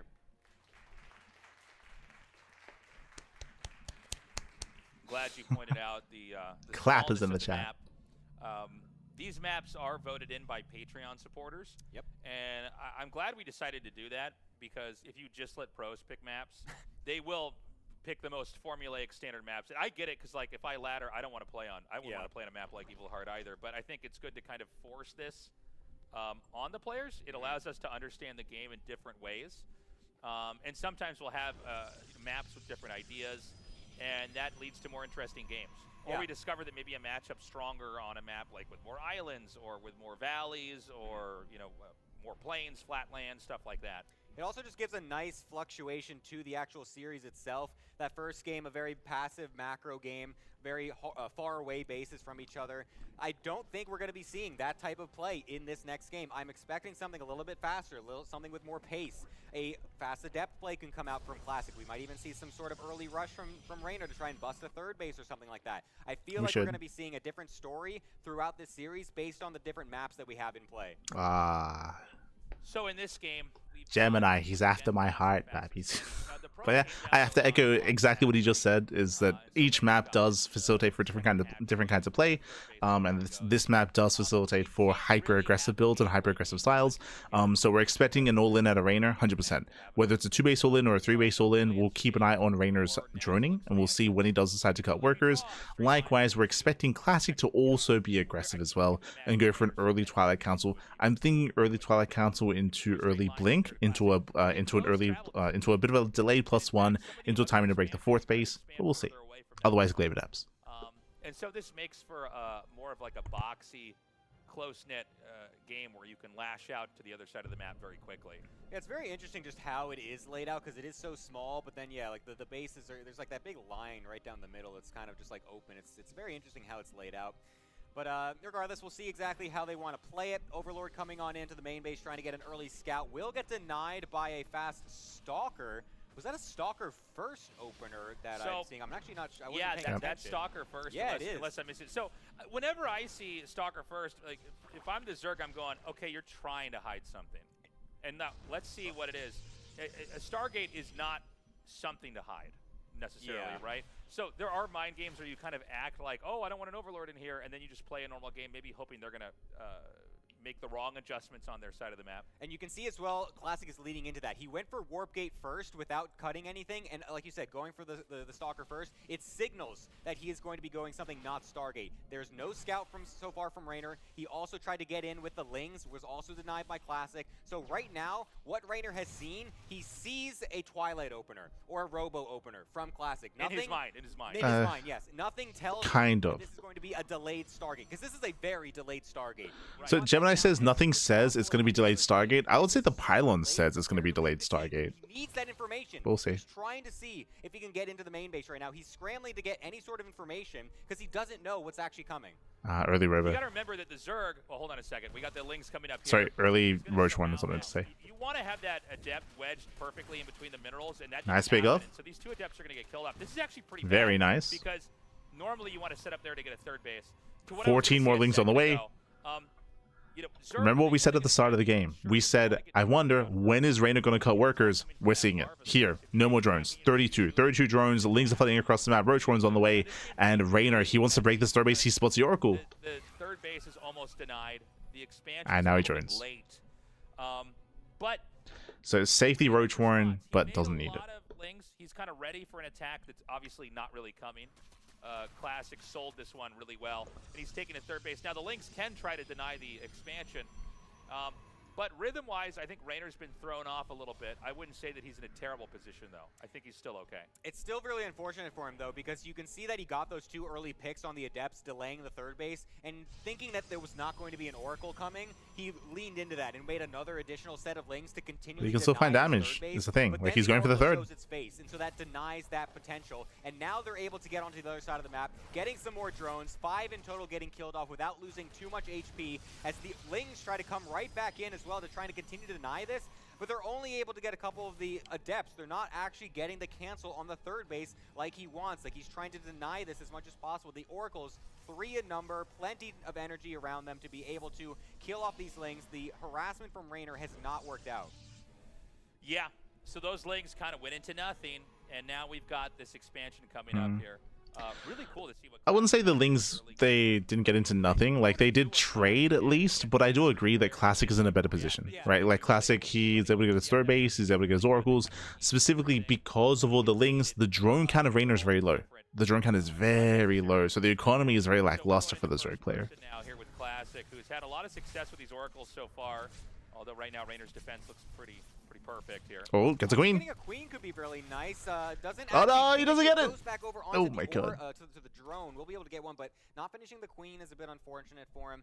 But does keep all 3 Oracles alive, which is very important. He's also going to be transitioning into the +1 blink follow-up this time, not charge, knowing that there is a Roach Warren, knowing that he did juke Reynor a little bit with the early okay, game, Reynor. expecting there to be a fast Roach Warren. Spire. So we'll have a much better follow-up for the game particularly, and it looks like Reynor actually will be throwing a wrench in as well, going for a Spire behind this. So is he going to go for that Stalker Blink Oracle style that we normally see Hero go for? Yes, it looks like he will, because he also went for that 3 Oracle to try and DPS down and maybe throw some Stasis Hordes. Unfortunately, losing one there is not the best. They are really low on health, so he's not going to have too much to do with those. Tay should just say like, oh, are we gonna see this style that like usually Hero does? You mean meta? You mean standard play? Yes. Getting a +1 blink. He's got his triple Oracle. So, Switching into Storm. I think this is looking really good for Classic here. It's like, yo, he's playing just like Hero. Ready to come out on the map here, ready to try to push. That's do like crazy. Curveball with the Spire. Playing standard. But, you know, Stalkers are fine against mutas. You have to have a combination of enough Zerglings and enough mutas to overpower the Stalkers. And if you do have that much, the Stalkers just die. It's just a really weird way to phrase that. Getting his 4th base. Stood it does out. feel like a game where there's It's a fine. little bit more momentum here for Classic, as Classic's already able to match him with a 4th base right here. And Mapu's pointing out right now, and I was just realizing that as well, because there was an energy recharge used on a Templar. There has been no Storm upgrade started. Does Classic think he has Storm researching right now? Because right now, he does not. And he has plenty of Templars sitting, waiting for energy. Classic has not gotten the scout on Reynor that the mutas are coming either. There's no cannons in the mineral lines. The Stalkers are not quite in position. Yeah, what they're pointing out here is that Classic has a bank, Classic has the simple archives, Classic did not start Storm. That's a mistake. Like, he has mistakenly not researched Storm. Making Templars That's not get intentional. Storm. This is kind of like my game, Gemini. So this could be really bad. I mean, it's so rare that people forget upgrades at this level. But, like, it does happen. You can, like, think you hit it. Maybe you didn't hear that you didn't have enough resources or you thought it was... It happens all with Beyond, for example. Like, Beyond, it's very common that he forgets one of his eBay upgrades, or it's relatively common that a Terran player forgets, like, combat shields. Like, I say relatively common, like, maybe once a tournament. And then everyone points it out because you can, like, see visually that the Marine is, like, missing the shield. Misses the Spire. Yeah, it happens. Thankfully, he does have cannons in preparation anyway, so it's not going to be the worst damage possible, but the Mutas will show their face now. Will target that down because there's no battery supporting it. Forced to recall is Classic to try and deal with this as Reynor fights some of those Stalkers, denies some of those, kills 5 probes to start. It's a decent move so far from Reynor as Classic was not prepared. Will he find any extra damage with the Lings on the left and the continual Muta harassment later on? So the Mutas are going to come up now. At the moment, Classic. When are we going to realize that Storm has been researched? That's the that's with these Templars. yeah. Now, here's That's the question. When is he going to realize he needs Storm back, or that he doesn't have it? And this is not a game where you would ever even play as if you know that had not happened. So here comes the fight now. We're going to see when the Storms don't come down. Yeah, that he knows. Yeah, he just now started it. So he tried to cast it. Luckily, it wasn't. Where are the player cams? This is that's scary. This is a player cam moment. I just realized, like, they have them in person. Where are the player cams? Ah. Attack the longer that Classic has to realize that he hasn't gotten Storm. This is kind of There's a chance where this game Am I crazy? Did we have player cams yesterday? I think we did, right? We had player cams. It's kind of weird that we don't. Just hope he doesn't attack me, because if otherwise I'm going to be in trouble. Now Banelings are about to finish, and this, if he hits before Storm's done, I think he's far away enough. I think he's going to be okay. Yeah, I think this window will pass. Yeah, they did yesterday, because I remember we would often see whoever was playing next, like in the background setting up, like behind the player, walking around. And he's going to be feeling scared. He's not going to be wanting to push out, knowing he's missing that crucial upgrade. Of course, he could always feign that because he's supposed to have it. Reynor should be respecting it. But regardless, that time has passed. We're all past that potential mishap. So we will be going into a bit of a later game here as the Muta transition, of course, is gone off at this point. You don't want to full commit into the Mutas as the Zerg player because they don't really find that much value like that, going for the massive block. Going for the initial few, Losing just two. for the harassment and to force the Phoenix and force the reaction is enough. And now Reynor's going to be going into another ground army to supplement that. You know, it's funny, we were talking about how this game wouldn't look like the last game, but this game kind of looks like the last game. It's funny because there's way less space on the map. It looks like the last game in the sense that this game has lasted a lot longer than we assumed, but there was a lot going on, right? We had Reynor, who had a lackluster economy, so Reynor, his max out is later. Reynor decided to go into Mutas, but the Mutas haven't found any damage. So I would say that Classic is in a better position, just because Reynor hasn't achieved too much with these Mutas yet, but he does get into the natural. Oh my god. That is an insane blanket of storms. Jesus, oh my god, the storms! To get any connections as Reynor was a massive waste, hoping that Classic wasn't paying attention as his harassment went into the natural and main. Unfortunately, that is a massive loss for Reynor in that first engage. Yeah, it was a beautiful storm there. Granted, I think you're okay with them burning storms on Lings, you know, as long as you can keep them back. Reynor is now at 1.2k minerals, 1.2k gas, where you can look at Classic, he's not maxed out yet, so he's still spending money. So on a lot of these games, what Zerg does is they max out, and then when they hit, they spend a whole other round of money. Not many Banelings here. They need to win the fight. Big Storm is coming in here. Only 3? Okay, massive fight coming on in. Force Field's trying to deny all the rest of the units. Yeah, Reynor, he's running up against a brick wall. Well. Like these engagements that Reynor is trying to force are really not working out. He's basically just trying to remax with next level army at this point, trying to get the ultras, trying to get the corruptors for the later stage. I'm curious about the I mean, Reynor just triggered a counterattack. Like, Reynor took a really poor fight there, and Classic can move out. He's gone for the full Phoenix switch with range as well to kill off all the Mutas. So if those Classic isn't, but he could. Fight, they will do damage. They will lift up Roaches. They will lift up Ravagers, and they will actually contribute to the engagement. So he needs something to deny those. Yeah, it does feel like Classic is buttoned up so tight at home. There's not like a way to counterattack and really do that much. You're almost just bleeding stuff off if you run in there. And, you know, I think things are going to be pushed to their logical. Yeah, things, they can just fight. They can, they can just fight this. They just killed 3 Corruptors. 4. Nice confidence boost for those Phoenix players. Yeah, that's 5. If you're a Protoss player. And so, like, Reynor, what's going on? Like, we probably fine slowly losing the Phoenixes to Corruptors because it's just supply that you spend on something else.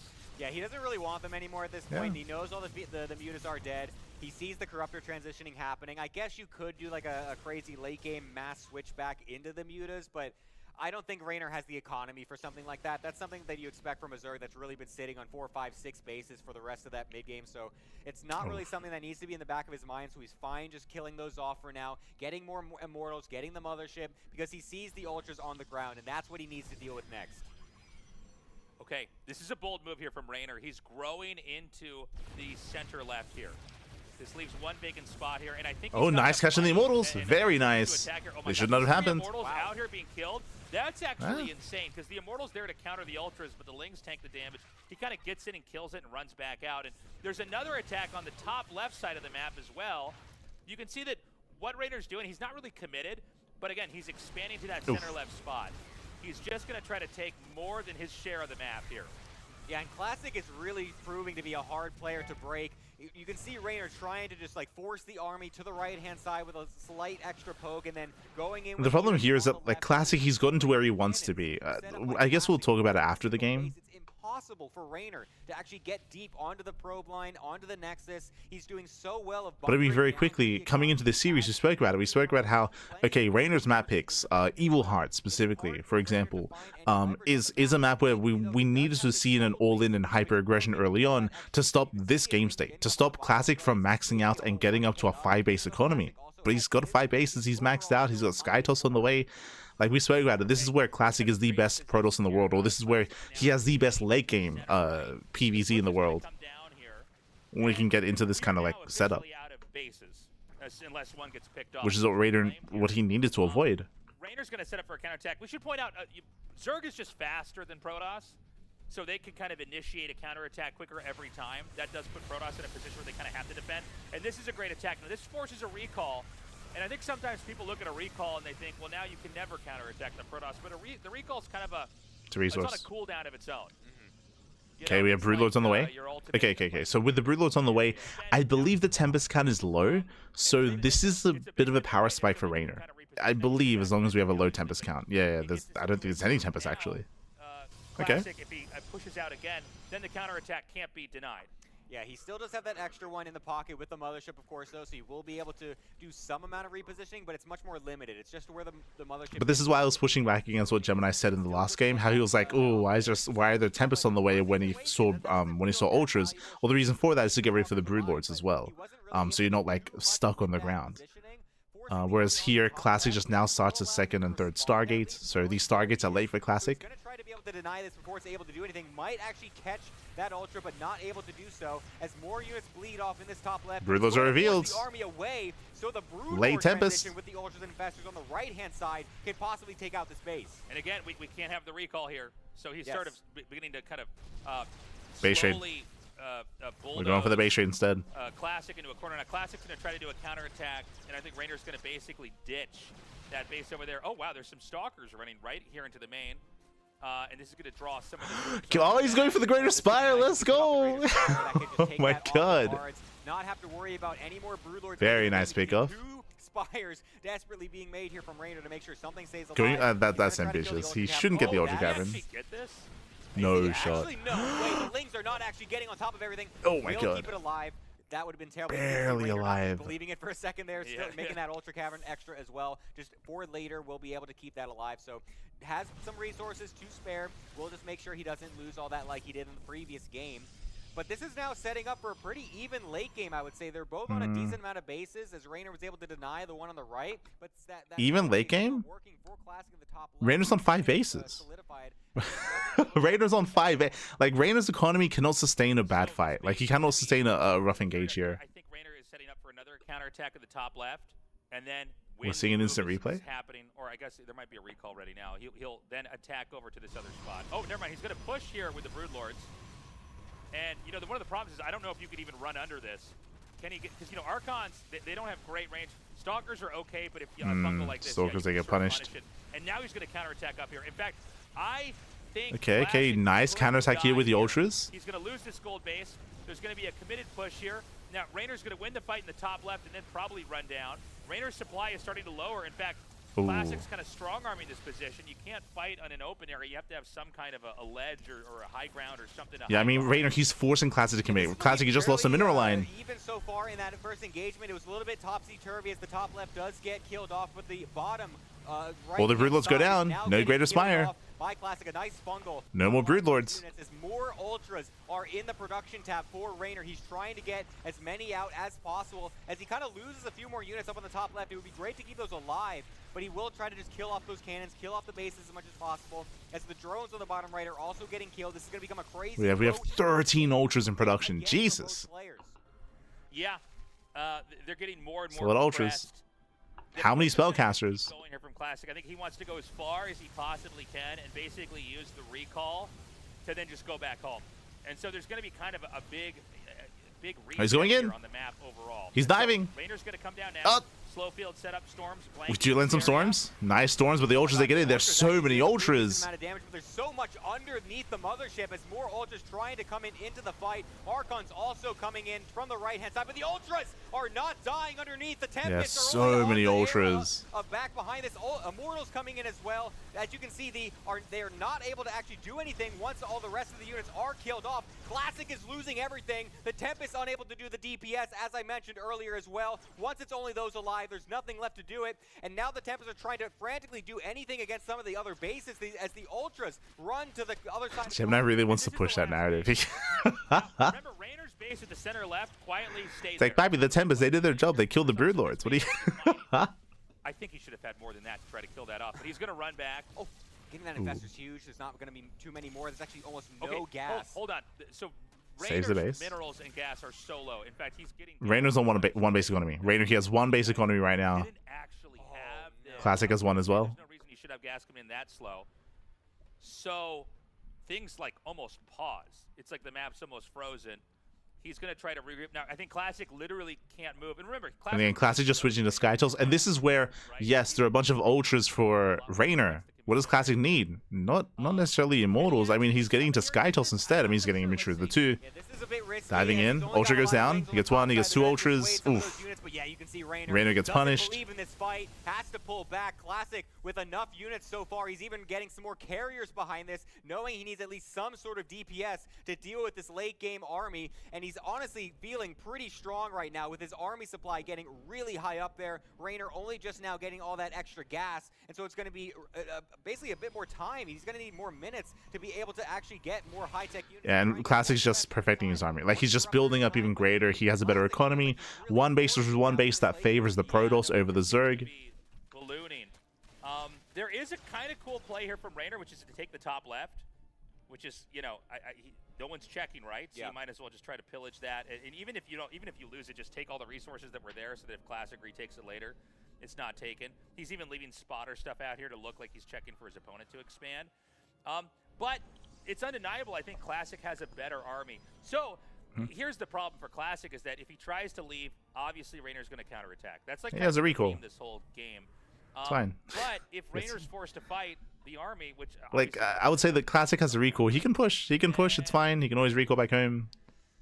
Yeah, you can really see that both players are very cautious right now. They don't know the exact game state. This has been a very back and forth kind of... It's good that Gemini brings this up because they're correct. It's like, Classic doesn't know how far ahead he is. There's such a lack of vision on the Protoss side. You can see right there. There's still actually a lot of creep coming out, and you can see he's trying to deny that right now, knowing that he needs to limit that vision and try to make it as difficult as possible for Reynor to take good positions on the map, because obviously you want that extra creep for the speed boost for those engages if you can as the Zerg player, and also just to know where the army is actually making its move. More Immortals getting put in the production tab as well to try and beef up this ground army to make sure the Ultras don't come into a factor, as Reynor even is trying to make drones again because he needs more income. It's crazy how slow this game's gotten. I think Reynor's playing the expansion game right. He's got the gold minerals. Remember that, you know, those mine out kind of fast. And I don't think that Classics even checked that at all. Yeah, the go base can be huge. Come out here. I don't know if this is a committed attack. By the way, Reynor doesn't have anything ready to counterattack. Yeah, he doesn't know about that, by the way. Good check there by Mapu. So, I think he was waiting for the counter. Oh, my apologies. I thought the Z was observing. My apologies, Mapu. Mapu's observing. Being very conservative right now. So my apologies. By the way, you know, it's funny. I was giving Ziggy a lot of credit yesterday. It's Mapu. A lot of gas. It's like now it's like a you know, early game with the income coming in, because there's really actually not a lot of bases to mine from. I think the longer this game goes, if Classic doesn't do something, Reynor's going to gobble up a lot more resources on the map. And it's honestly going to be a bit awkward coming in as well, because you have to be so precise in what you're choosing to build at this point, because you have so little gas coming on in from both players. And Classic, he's just been too passive. There was a big window in time where he was up like 50-60 supply. Now that big supply gap is, I mean, it's becoming shorter and shorter. It's becoming smaller. Just because Classic didn't know that he could aim move. he didn't know. He can on both sides. Will lose a few of So Reynor is slowly clawing his way back in, getting up to 3 bases. As Reynor slowly starts to get a little bit more headway in this game, he's getting more gas income coming on in, a couple more bases. Classic has been, I feel like, respecting Reynor a little bit too much. Yeah, he's been too passive. Like I said before, this has gone on for too long. They for don't. Sure. Yeah, they didn't realize. They had no idea. You gotta actually do something. Like, I almost felt like there was a point where he could have just, like, attacked all the way into his main and just killed everything and given up his base and then just recalled back home, like, with 400 minerals and just started over. But, I mean, look at the map now. Reynor's got the top left. Classic has not even checked it. Reynor's now, on the one hand, yes, the game has lasted longer than it should have. And yes, Reynor's been able to build up an army. But Reynor, he has 1 Viper, 1 Infestor. Now he scouts. Now Classic realizes. Reynor has had this, and now he thinks, oh my god, Reynor, you might actually have a decent army at this point. Maybe I was too passive. Yeah. Yeah, I mean, giving that up and giving that to Reynor, and that's a gold mineral base. So that's like just resources into the coffer here for Reynor that can be spent. Now, I do think Classic has a much harder army to kill, and maybe it just comes down to a fight. He has cannons ready to defend a counter. 17 attack. corruptors. I think he's going to try to push in here, and maybe he tries to. This time, there's a chance that Reynor would win in the sky, but would lose on the ground. Yeah, There's no Broodlords, and it's a very heavy ground composition. Like, I can see a world where the corruptors kill the Tempest, and then they do nothing.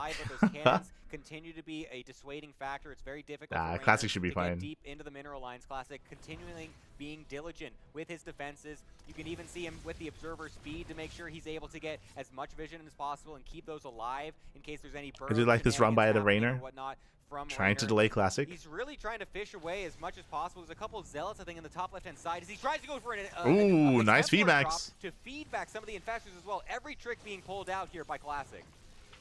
Okay, Classic's going to try to move in. Reynor uses what was his counterattack force to clean up the little harass there with the Zealots. He's going to push in. We got to see how this fight goes. It's going to be... Okay, the hatchery is killed before I even finish my sentence. And Reynor decides to not even fight for it. Although there are some he commits down here, apparently. Oh my god, yeah, everything getting sectioned off, and he's going to be... And the Immortals just go to town. Jesus. A little bit later, Reynor cannot take that engagement. Classic will be walking away with a 2-0 start. That was crazy. I guess he, Classic realized if I just get the right army, it kind of doesn't matter what I do because it's too hard for the Zerg to try to fight me, like, directly. Kind of. Like, again, I would echo what Gemini said. Classic just didn't know. He just didn't know what kind of economy Reynor had, so Classic was just playing it safe, perfecting his army, and Reynor was playing catch-up from that moment, of course, where he was trying to recover. Really rough game there, really rough state for Reynor. Once again, Classic was looking very comfortable the entire game. This is a really scary moment in the series. I didn't mention at the time, I think we're like halfway through the last game, where I was like, well, we'll talk about this after the game. But this is a really scary moment because this was Reynor's map, right? Evil Heart was Reynor's map, and it makes sense. Why? Evil Heart is known for hyper-aggression and all-ins, and all-ins are favored on this map, and Reynor didn't go for the all-in. If you remember Reynor, he was kind of faked out. There was some mind games going on early on, and Reynor was forced to make all these lings. His drone count was lower because of that, and Reynor was just stuck behind economically the entire game as a result. And I assumed that because of that, Reynor would go for an all-in, but he didn't. Reynor went mutas instead. That was his decision. He could have gone for a 3-base all-in. Instead, he went into muta play. The mutas did nothing. The mutas didn't achieve anything. He lost any semblance of aggression. He lost any map control, and he just fell behind from there and was playing catch-up throughout the course of the entire game. And that's scary because... Again, this is the moment where Reynor had to start the comeback. Moving forward, the maps are going to be more difficult to be aggressive on, and they're going to be a little bit easier for Classic to slow the game down in such a way, to slow the game down and to get into that kind of like late game composition. As you mentioned, that is where Classic is going to be at the favorite. That's going to be where he is at his best. If he can survive, get up to a 4 and 5 base economy with a maxed out army, then Classic is favored over Reynor. So Reynor, he's in a lot of trouble here. As our next game moving forward, it's gonna be classic favorite. Let's go. We're loading into Botanical. Botanical is known for having a very defendable 5-base setup. Your 5 bases, you're on the high ground, a lot of choke points as well. It is difficult to break a turtling player on Botanical. We'll see if Reynor can pull this off, because we need to start the comeback soon. Turn it around, or if Classic gets further and further ahead. In the bottom right, in the red, make some noise for Classic.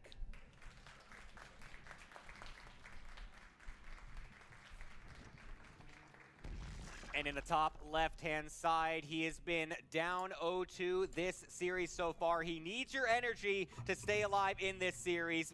Give it up for Reynor. Can we stop the PvP finals? Can we stop it? So we were talking about this a second ago, but I just wonder if Reynor needs to do something a little bit more aggressive. It's too late for that. More in your face, a little bit more risky maybe. Classic has kind of made it so that even when the game is chaotic, and by the way, Evil Heart, that last map, that's a weird map. Like, yeah. I really didn't think we would actually have a game like Game 1. Yeah, and we actually totally had a game like did. We just did. Kind of. Same thing. Not at all. Let's What? See what? How Reynor approaches it. A lot of times in the early game, the Zerg kind of functions like this as a race overall, but they're just sort of reacting to stuff. True. Game 2 was just like Game 1. That's why we had mass muta. That's why that's why we had the mass ling reaction, ling response in the early game.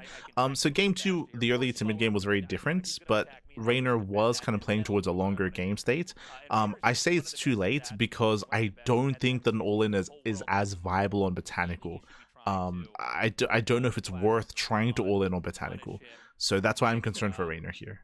Remember, by the way, it feels like it was so far away, but the early game in Game 2, that Stalker first kind of cheesy fake out that really wasn't about anything. He was just taking a third base.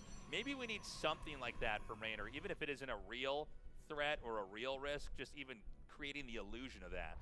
Yeah, it's very hard as the Zerg player to try and bring out those tricks. Protoss is, like you said, a bit easier to do that kind of stuff with. Zerg players, they're on the reactive end of things. You could try to throw in like an earlier Roach Warren and maybe make them overreact, or there's some kind of plays where you can not have as many drones mining in the natural as compared to the main to make it look like you're all-inning, but Protosses in general feel like they're very good at taking those reads and knowing exactly what's happening, and it just doesn't really end up working too well, so it's hard to come up with that kind of stuff for Reynor. I feel like Reynor really needs to make sure he's on top of his scouting in these next games. He needs to know exactly what's coming. He needs to see what Classic has cooked up, because it's basically been an early game advantage both times so far. It has been. Classic. Reynor needs some early game advantage coming into this early game, and so that he's sitting pretty basically in the mid game, so that way he doesn't get caught off guard. So we have the third base. So if those are curious, when I say that Classic has the best late game PvC in the world, he does. And I mean, he's even beaten Serral with it as well. If you watched EWC, the most recent EWC, if you watched Serral versus Classic in the group stage, you would know how he dealt with Classic. And what Serral did was he was hyper aggressive. He wasn't all in, but Serral was aggressive enough to get a lead early on, where he would be denying the third, killing probes, getting to the middle line, shutting down the adepts, getting early game aggression done first, gaining an advantage, gaining a lead, and then getting into a longer later game with that lead, with that advantage, with that kind of going his way. As opposed to just taking it lying down and just letting Classic comfortably get up to 4 and 5 aces. In that series, Serral, he would always get ahead first and get damage done first, and then go into the late game. Otherwise, Classic would be favored, even against Serral. Nice denial for Reynor. Will disallow any more drones from dying, so a nice start so far. He needs to keep that up, of course, because he will, of course, have more oracles coming his way, as the second one does make its name on the map. And a third oracle also now coming out from Classic, so continuing with that oracle-heavy play. We don't normally see too many oracles like this. It's usually the 1 or 2, as we try to get much faster Twilights and Forges and stuff like that on the follow-up. So far, it's only going to be the Twilight coming in for Classic. No Forge just yet. Early Twilight Council, delayed Forge. Twilight, I mean, it's not even that fast, though, is the thing. He's Here we can go into Glaives or Earthly Blink. What's it going to be? Single Twilight, it's going to be an Adept follow-up. So we'll see if this is going to be what he's got in the cards as the defense for the Oracles continues for Reynor. So an adept follow-up, you know, we had periods of StarCraft. It's He has 4 option of right? Adepts or Blink. Yeah, it really looks like that's what he's trying to go for. All right, I only see 2 gates making. But he's got 2 already in the wall as well. Okay, good It's gonna correction. be Blink. Oh, So- he's going to try to do maybe just a Blink all in, just straight up. Oh, okay, yeah. No, I thought the same thing. I thought it was going to be an adept play. And Yeah. that's Again, a just cool to idea quickly because hammer down the we point, talked about going for earliest Twilight Council, you have 2 options, either Blink or Glaives. If you're going for an 8-gate Blink all-in, the tells of that would be no gases at the no gases at the third, so no gas at the third base and a gateway explosion from here, getting it to 7 gateways. We can see delayed Forge out of Classic. So this looks like an aggressive start, but this doesn't necessarily look like an all-in. If it was, it wouldn't be a Forge. Now he's getting a Forge with this, so this isn't like an Yeah. all-in. A Forge always means, you know, I'm going to invest in the Yeah, future they got there. unless you're cannon rushing. So he is going to come in here probably with a little bit of pressure. A lot of going pressure. For the extra gates before the Forge is interesting. Maybe thinking that Reynor was going to be a little bit more aggressive, but or maybe.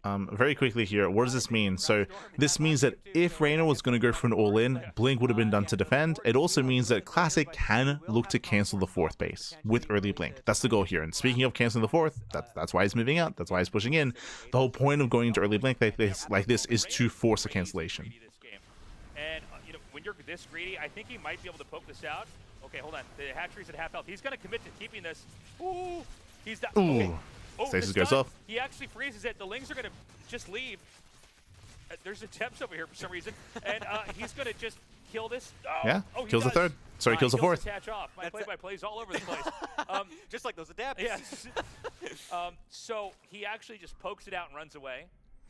And it's a nice play from Classic, having the Adepts in the main army and then shading them into the natural, forcing the Lings to run away, and then also getting half of them in the Stasis Ward, allowing the Oracles and Stalkers to kill off the base. The question is, does Classic realize that Reynor was double expanding, though? Because there's still going to be a 4th base finishing up relatively quickly. True. If Classic doesn't realize that, he might think... But again, that's why the whole purpose of early Blink like that was to deny the 4th. And he even killed it. He killed the 4th base. As Gemini brought up, Reynor was double expanding and being hyper greedy. Reynor wasn't just double expanding, he was getting Infestation Bit, Lurker Den, Hive. Reynor is being insanely greedy right now, and this is an alternate way to deal with Classic is, okay, if I don't do damage early on, what if I get ahead and just be hyper greedy, get away with that greed, and then take that lead instead coming into the late game. He's going to go for a Lurker Den. Yes. So that's the... So we have a really early Lurker timing for Reynor. The mutas were not working in the first game, of course, did not work his favor either. So now he's going to be trying to go for the Lurkers in this one. I mean, this is a great map for that as well. There's a lot of high ground positions. There's a lot of choke points that the Lurkers can abuse to make it very difficult for the Protoss to take correct engagements. It's very nice for the Zerg to try and just get a lot of bases set up and make it very difficult for them.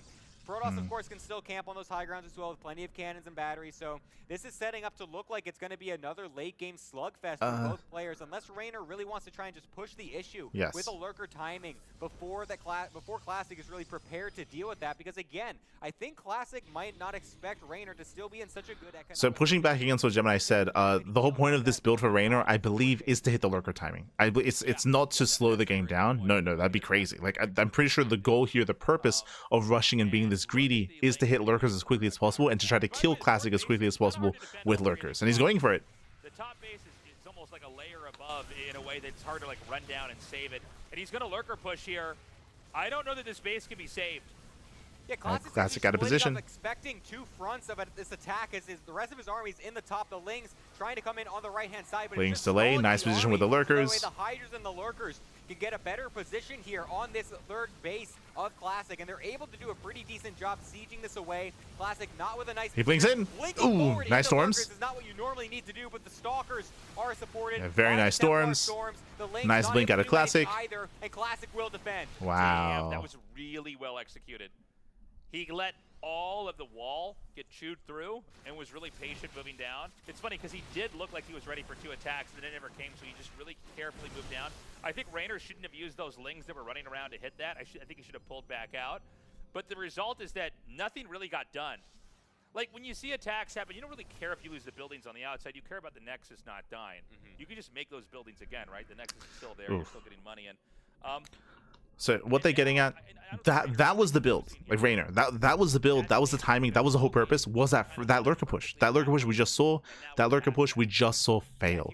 Now here comes the next wave. Like Reynor, he's just doubling down, getting ready for wave number 2. His goal here is still to kill Classic, to kill him before Sky Toss. Continue with the lurker and Hydra Ling attacks. He's going for it. Reynor trying to continue 4 that. lurkers. It's going to be a little bit more difficult. Classic out of position. On, but now 5 the ball lurkers. is gone, 6. He might actually be able to get onto that juicy probe line. Fire them already getting killed. The reaction from Classic not quite in time as the storms will start to blanket down on the units. Yeah, but Classic, not enough stalkers this time. It's pretty decent so far. The units getting killed off, and now that those are all killed, Reynor, he's doing it.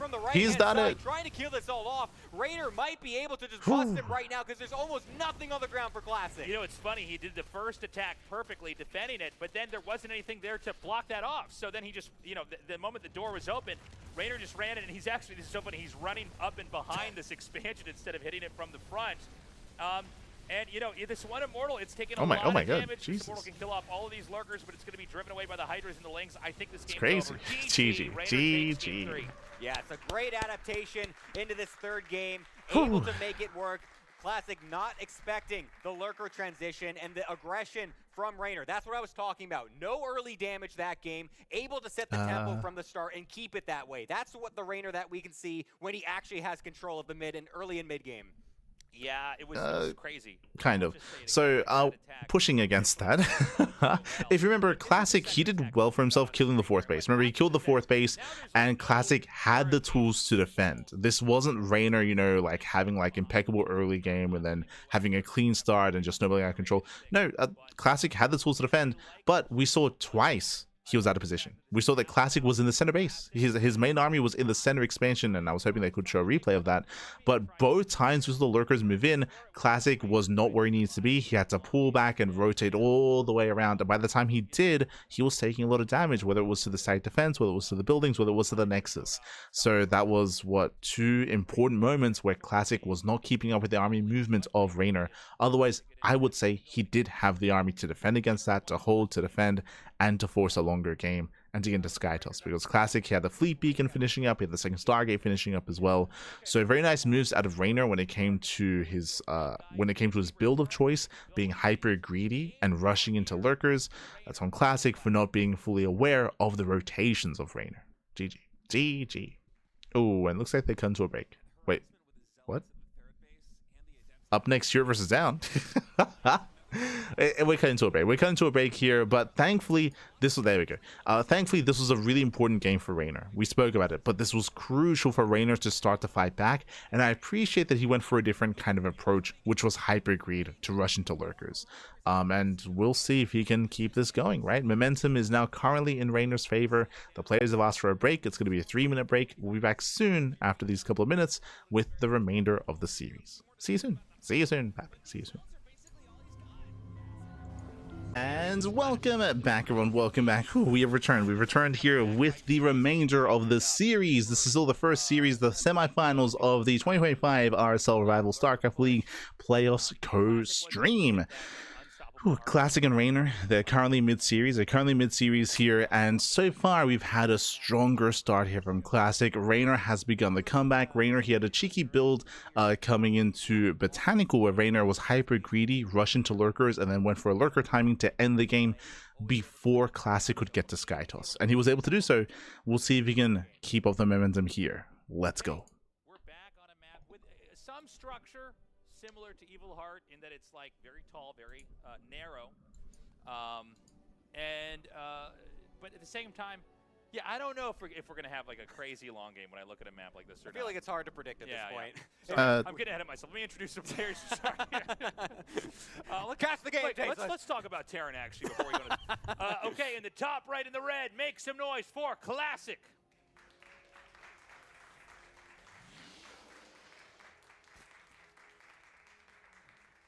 And on the bottom left-hand side, playing for Basilisk, the blue Zerg player. Give it up for Reynor. Sorry about that, guys. I'm all over the place here. We are not talking about players. We're not talking about anything. How was your day, actually? Mostly what did you eat for breakfast? Yeah, this map reminds me of my breakfast. So, Yeah, let's see if Reynor kind of sticks with that game plan, and if there's going to be some adjustments here from Classic. We had a little bit of a misread for a second in that game where we thought Classic was going to be more in the Zerg's face. He was. So winding it back here, welcome to Magnetic North. Magnetic North is a hyper-aggressive map. Aggression is favored here, and we're expecting aggression out of Reynor. They're posing the question of like, oh, do we see something similar here on Magnetic North? I would say no. Magnetic North is more aggressive, it's more open. The idea of Reynor trying to be hyper-greedy and rushing into lurkers feels very risky on a map like this. So we'll see if Reynor goes for a different approach. I would imagine that we see like a 3-base all-in, 4th base just for Lava, Link Queen, Hydra, or maybe even a German Taxi, but I do expect to see an earlier all-in out of Reynor here. That makes the most sense in my mind. I mean, but to be fair, I was expecting that on Evil Heart. I'm expecting that here. We didn't get it on Evil Heart, so we'll see. We'll see what Reynor goes for.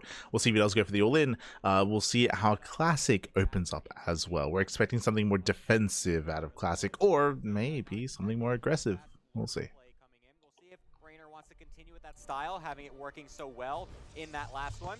Classic, on the other hand, will be sticking to the Stargate. No weird stuff coming out from him. He's just going to keep it as standard as possible. We do know him as just one of these players that loves to bring it into the later game. He likes to keep it normal.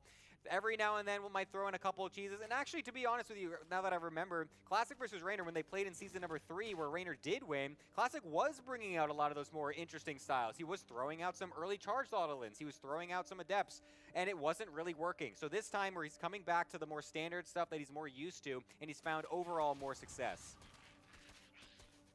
So this map, the expansions on both sides, you can see they just kind of line up to the side. The middle bases are very close. But this is a very claustrophobic map. I would say even more so than Evil Heart.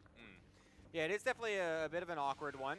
It's also got that kind of choke point in the middle there with those rocks, making it very difficult if they end up kind of going in that direction. We saw that in the grand finals of season 3 coming into play very nicely with force fields denying SCV pulls and stuff like that. But in this game, it might come into play later as the double adept does try to go into the main base to get a scout. I doubt he would finish that. Oh my god, never mind. He's just going to go for it. Seeing only 4 lings, the rest of them not quite in time to be able to deal with that. So Reynor actually going to be losing a few drones here as the double adept makes their name shown here in this main base, will eventually kill them off. Actually, one of them staying alive as well. But now there's no Spore in the natural, but there's a couple Queens. Will this Oracle find any damage is the next question. Yeah, it doesn't look like it's going to get anything done. Bounces right off there. The Lings actually snipe the 3rd base probe, so that slows stuff down a little bit here. In fact, there's a pylon made to plug this up, and he's going to try to expand somewhere else. We'll see if Reynor catches that right away. He does see it, but the Oracle back over here, the denied Oracle from earlier, it's going to have enough energy to gun that down. And I don't know that Reynor can really do anything to slow this down any further, so he's just droning up back at home. The Twilight Council starts over here for Classic. Yeah, that's a really unfortunate thing again from Reynor, losing those drones. It's so not once again, early Twilight Council. Early Council, this can once again be early Blink or early Glaives. One or the other is expected here because the Forge is late. Tries to get some damage on the other side with the cancel at the 3rd base. He's going to try to go for it again, getting on top of these adepts, seeing there's no battery, and seeing that the Oracles are also across the map, trying to do whatever damage he can. But the 3rd one, yet again, coming in from Classic, he really is favoring this 3 Oracle opener to make sure that Reynor can't get any damage done with these Ling Show us what you got. Twilight Council is done. What do we get into? He's going to be going into a similar state as the game prior. Yep, once again, early Blink. Happening, going just for like that last Blink game. with the slightly later Forge. Okay, so the Oracles. So as a reminder, this is not an all-in. This is to have Blink ready for an early all-in. So if he believes that Reynor is going for an early all-in, then Classic will be able to defend against it. We do have an extra pair of gateways, though. That's 4 gates on the way. Last time it was only 4 gateways into a Forge. This time it's 6 gateways into a delayed Forge. So more committed this time by Classic, which means he might actually turn this into an 8-gate all-in. The Adepts also actually coming on in. Actually, the Stasis getting those Queens is pretty nice. Oracles. If we can make use of that as Classic, it would be pretty nice as the Adepts continue gets into the middle line. These drones. The Lings, 3 drones. Alive, Jesus. Like are right there in that Stasis as well. So 5 more drones getting killed off. This is not the start that Reynor wants. More early damage from Classic. And from the games that we've seen so far, when Reynor gets behind in the early game, losing more drones, losing more Lings, he has not come out victorious. Okay, now these stalkers. And remember, clear there up are the 6 Oracle. gateways. There we go. We have the proxy gate as well. 3-base all in. 3-base all in by Classic. The opener was similar to last game, except this time no forge, extra gateways, no gases at the 3rd base. He's going to double down. He's going for the all in. Wants to move to the bottom to keep defending units over there, but he's eventually, when this pylon finishes up, you make a gateway here. Yeah, it's an and AK. this is a hard commit. Now, Lings can fight this, but I think it really comes down to how good the Stalker control and the blink is, because on paper, Stalker... The problem with Lings is that that's what the Oracles are for. The Oracles are here to protect the Stalkers with sniping the Queens. Beam's going. It's very good, and he's going to be able to force these away for now. It's a Ling Hydra defense. Not quite ready yet. Actually, a forward blink from Classic, just realizing there's almost nothing here. Will allow some of those other Lings. There's nothing, no Queens, no Lings. But the Oracles doing a great job. Classic going for the kill. The boys are being pulled into the Oracles. To deal with this for now is the Hydras from Reynor, not quite ready. I think Classic has just found an opening. Yeah, I don't know that he's going to be able to survive this. There should be more stalkers coming down here from the north. And you can see the blink. There's just enough stalkers here. In fact, I think there's more stalkers, and there are Zerg units in some of this fight. He's going to try to blink away. Blinked into the Lings. He got punished.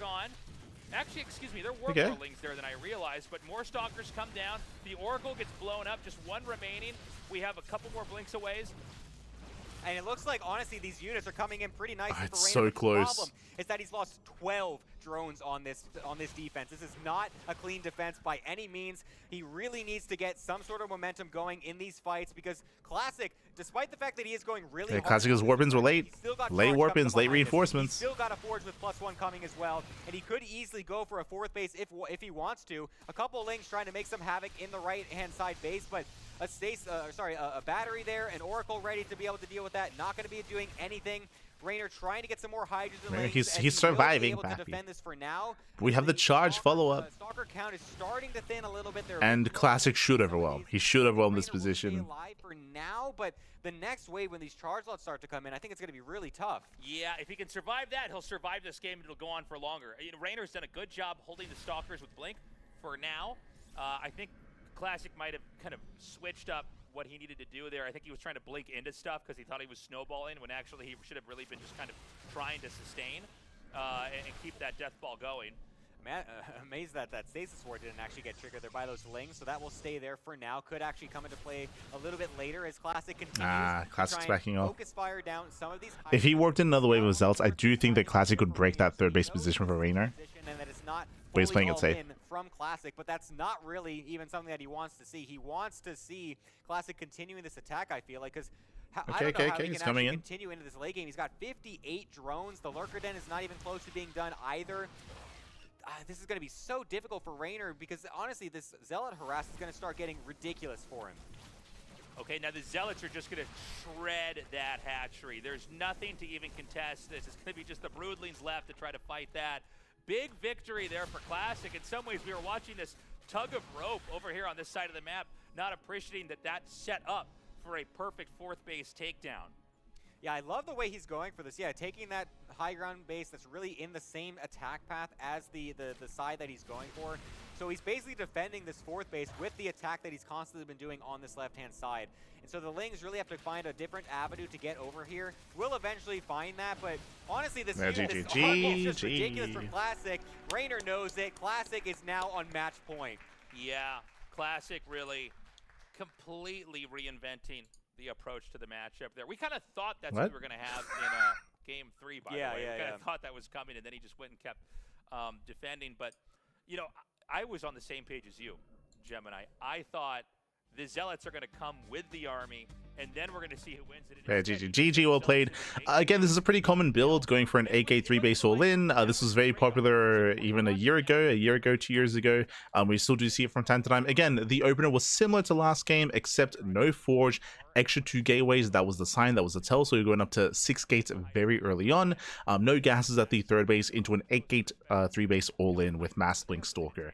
Unfortunately, talking about what Reynor was up to, Reynor was playing standard. He was going into Ling Hydra. He had no safety roach horn, no roaches to defend.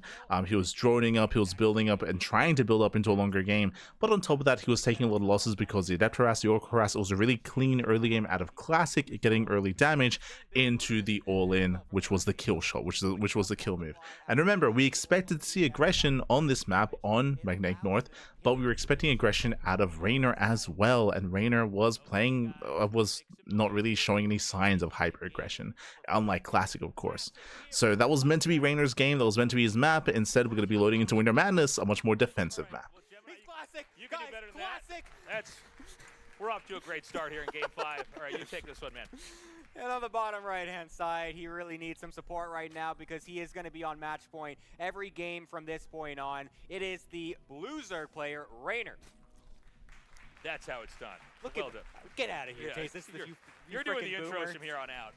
I'm like, I was too excited to talk about the map like the last game. Oh, we got some Oh, signs. we got Look at these. that. Oh, the We didn't have Basilisk these boys. yesterday. Let's We go. started the show and we thought we had everything set, and then we went, oh, we don't have the little cheerfuls. yeah, the cheerfuls as they call them. Yeah. I hope we see a Reynor win here. I hope we have a longer series. But I'll tell you what, man, I don't think we're going to get it because Classic is playing so well. He's shown a real range of play. We're talking about the craziest endgame stuff ever in one round. And then in the next round, he comes in here with, you know, some of these decapitating moves like we had in the last game.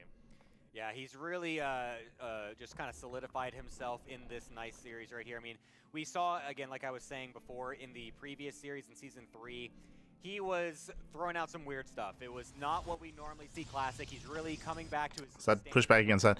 For the most part, Classic, he's just playing the maps. He's just playing the maps here, aggressive on aggressive maps, defensive on defensive maps. Like this, that's just how he's been playing it out. It has been pretty straightforward when it comes to his overall approach. Welcome to Winter Madness. Winter Madness is one of the larger, more defensive maps in the map pool. This is, I would say, one of the most defensive maps in the current ladder map pool, except for Celestial Enclave. Celestial Enclave got vetoed, though, if you remember. It was vetoed by Reynor. Makes a lot of sense. But if Classic wants to embrace a longer game, he might open up early Blink again here, but he might go for the kind of opener we saw in Botanical, where he gains a little bit of momentum with early Blink, then he does switch in towards a more defensive style. We expect to see Classic try to get into a longer game state here, but we'll see. We'll keep an eye on Classic. Meanwhile, the pressure's on Reynor. Now, because the map is so large, we could see Muta play. If you remember, we saw Mutas on Evil Heart, which was really weird. I was not fond of going Mutas on a small map.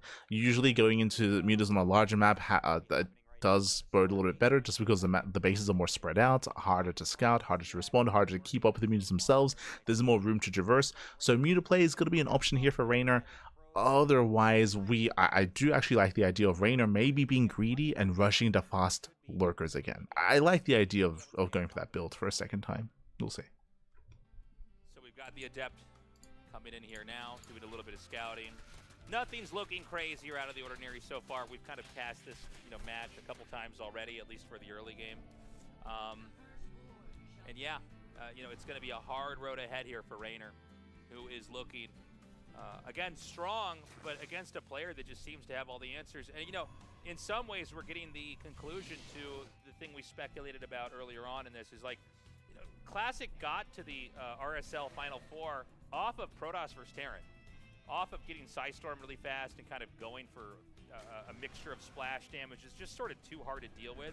And that was all in a patch in a previous game when we were saying, well, how is he going to do in the next iteration of the patch in a matchup that he's not as, anywhere near as strong in, at least compared to the PVT that we saw. And so far, the answer is he's totally fine. Yeah, he's like one of the few that beat Cyril in the late game. What are we talking about? It's like, nah, mate, Classic, how's he gonna do here against Zerg? He's not known for his PvZ. Cohopium. What are you talking about? Jeez, did we not watch him at EWC? Over to the third base to deny that, but not able to do so. So honestly, pretty decent. Do we not see that? Do we? But that's a lot of things that you made early. Unironically, to be fair, they're basing a lot of their analysis off of just RSL games, which is what they like exclusively cast. So it is a little bit understandable as to their view on players and their view on games. We spoke about this yesterday as well, but like they're a little bit more limited in what they're exposed to, so they have a different kind of perspective. All inbound here. Yeah, this is looking more like one of the earlier games from Classic when he went for that +1 charge follow-up. I think he might be looking into the fact that there is no... Yes, there it is. He saw, again, no Roach Warren. He's getting that Robo as well to set himself up for the Archon drop. So he's trying to go for that route this game. I love how adaptive he is. He's able to just get these scouts and just switch up his build on the fly. Early charge. Knowing what his opponent is capable of. And so Reynor's he's playing gonna be safe. bringing that one back. That went into a much longer late game, but that also was that game where he had So, the Prism in the main. I like Reynor's position here. Unlike last game, once again, one of the reasons why that 3-base 8-gate worked for Classic, that 3-base all-in, is because Reynor was cutting corners and being greedy and playing quote-unquote standard and going Ling Hydra. Here, safety Roach Horn. So if Classic were to be hyper-aggressive, Reynor has access to defensive Roaches. Speaking of aggression, early charge, +1, Prism is on the way, Archon drop, Classic is moving in. If Reynor only had Ling Hydra to defend, Reynor may just die to this. But he has a Roach Warren, and as long as he makes Roaches, I need to emphasize that because right now he's droning, as long as he makes Roaches, he should be able to hold his own, should be able to survive, defend, minimize losses, and extend the game. But we'll see, because this is still going to hit quite hard. 6 gates on the way. Jesus. And you've got the right balance of units, and you could slowly kind of bulldoze your way through the Zerg on the map. Yeah, we'll see now as this starts to get set up here for Classic. The double Archon is morphing. It's going to get loaded into the Prism. The extra 4 gateways coming on in. Everything timing out perfectly. Charge +1 to go for this big push. He's even hiding that Prism. He doesn't want that scouted. He wants to try and get the surprise move on Reynor as the Oracles continue to try and do whatever they can to distract Reynor while the Prism makes its way across. He's trying to pull the attention away so that way the Prism can find its way into this main base, maybe in the 4th base if he wants to just kill that. But I think he wants to try and get some really heavy damage right now. Yeah, he's going to come in over here just out of eye shot. He's going to get a full warp in, and he wants to basically overwhelm this position. Nice time of the Oracle. The damage is going to come in so fast. The Queens, you know, they can Classic, he commits in, he dives on the Queens. Remember, because of the safe play of Reynor, he has Roaches. And the Zealots are not getting great surface area. The Roach is going to come around from the side. Is there enough to actually hold this off? Yeah, Ooh, that's a lot of Zealots though. That's a lot of Zealots. Reynor needs more Roaches. The Prism is still here, so Oh, he's able no. to get another reinforcement wave of Zealots and also juggle these Kite, Archons baby, to kite. keep them alive as long as possible. He's going to force this forward. Can he into the 3rd survive? base. Nah, he's not Leaving the surviving. 4th to Oof. survive for now. We need one Was more that a warp in. mistake, perhaps, as more Roaches start to trickle on. Yeah, he's But going another for it. warp in comes in as well for Classic. He thinks he's got the game in his hand right here. He has Somehow it. That Archon in the top right didn't die. He has it, Shields and Bappy. killed the He last gets Roach. in. I think this damage may be spiraling out of control. I think it's very possible that Classic's about to close this out. Yeah, the War Prism now going into the main base with the rest of the units supporting it as well. The Queen trying to deny it, but there's almost no anti-air for that Prism. He's trying to keep it alive as long as possible. As more units do start to bleed out. Oh, it gets for into the Classic, middle unable to line. Find a position to 12 get this safe warp drones. in, but now he's back to the 3rd base where there's a lot. Oh, the Prism gets sniped by the Spore. Oh. Repositioned as well. That's going to spell the end for the attack for now. Classic's not going to be able to actually continue this, and so Reynor will survive.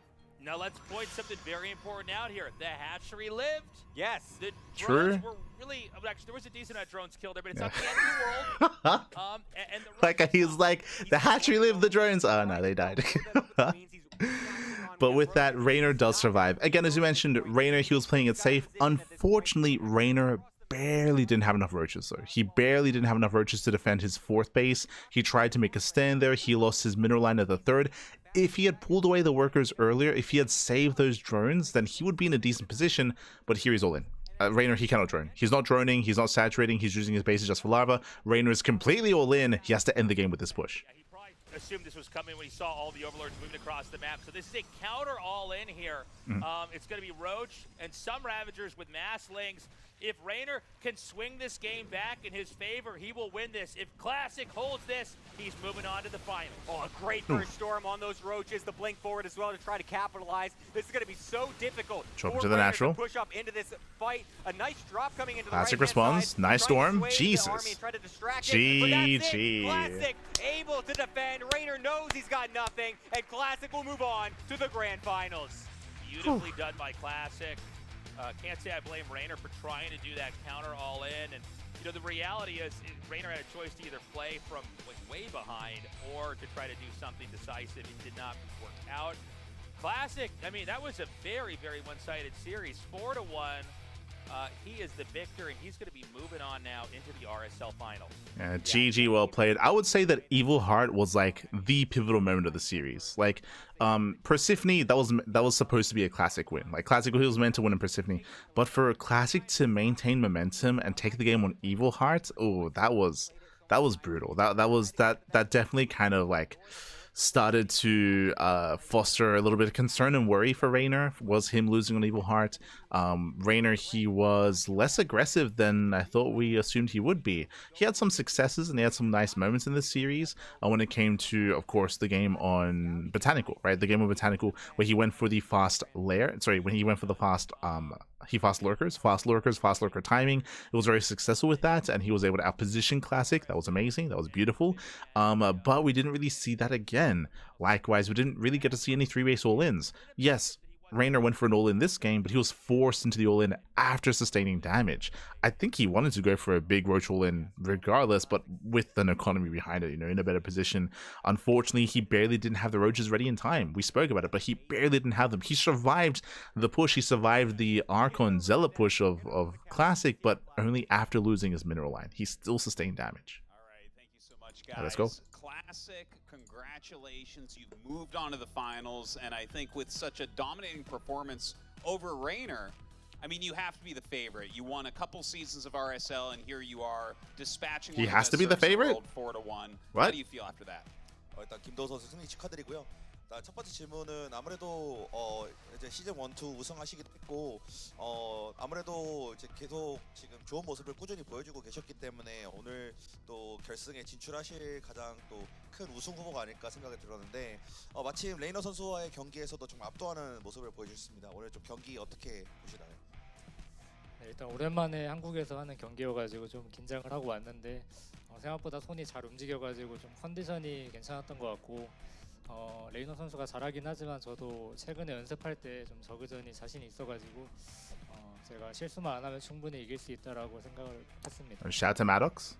Yeah, it's been a while since the LAN held in Korea, so I was nervous a little, but actually if I just don't make a mistake for myself against Reynor, I think even though he's a very good player, I was confident I would win. So yeah, I think that happened. So I'm very satisfied about it. All right. You're obviously a player who has a lot of variety of builds in your pocket, and in the past months or so, you've been showing a lot of different builds. But today, you actually just showed a lot of very solid standard play. Do you feel like you've gained more confidence in that play style, or is there a reason you went more in the standard? Yeah, shout to sort of. 사실 올해 김도호 선수가 굉장히 다양한 이제 You got Texas out here saying like, "Yo, Classic reinventing PvZ," and then sort of like, "Oh, you just played like a lot of standard plays." Like, yes, he did. Thank you. We have someone grounding out the caches over in RSL. Much love to sort of. 상대가 오버로드로 서치를 하기도 하고 좀 의식을 많이 하고 있는 것 같아가지고 저도 뭐 후반 운영 자신 있으니까 그냥 후반전 가자라는 생각으로 게임을. We got someone there to bring him down to earth, Bappy. Well, actually, I had some of the builds in my mind to do. Actually, especially I tried to use the Adepts more, but actually, Reynor was scouting very, very often, and he's constantly sent OVs out. So I just try to just go macro and I'm very confident on the late game macro situation. Yep. So yeah, let's go late game. Let's go macro. I'm very confident about it. So yeah, try to use, but I just didn't. All right, so looking at the other semifinals, we have Zound going up against Hero. You know, these are two guys that obviously you've played against a lot in Protoss vs. Protoss in the past. I wonder how you think that they will actually match up against each other. Do you look at one of these two and think, oh, maybe stylistically or just skill-wise, this player is really favored to beat the other? 이제 결승 상대가 이제 김준호 선수 아니면은 박한수 선수일 텐데 사실 두 선수 다 좀 각자 다른 플레이 스타일 갖고 있잖아요. 근데 이 두 선수를 매치업 놓고 평가할 때 좀 어느 선수가 좀 올라올 것 같으신지, 어느 선수가 좀 더 좋다고 좀 평가를 하시는지 궁금하네요. 제가 원하는 거는 한솔인데 준호가 요새 워낙 잘하고 있기 때문에 히어로 선수가 올라올 것 같고 최근에 연습할 때 준호랑 많이 했는데 되게 잘하더라고요. 결승에서 만날 것 같습니다. Yeah, personally, I favor Zound over Oh. Hero. I just want him to play against him.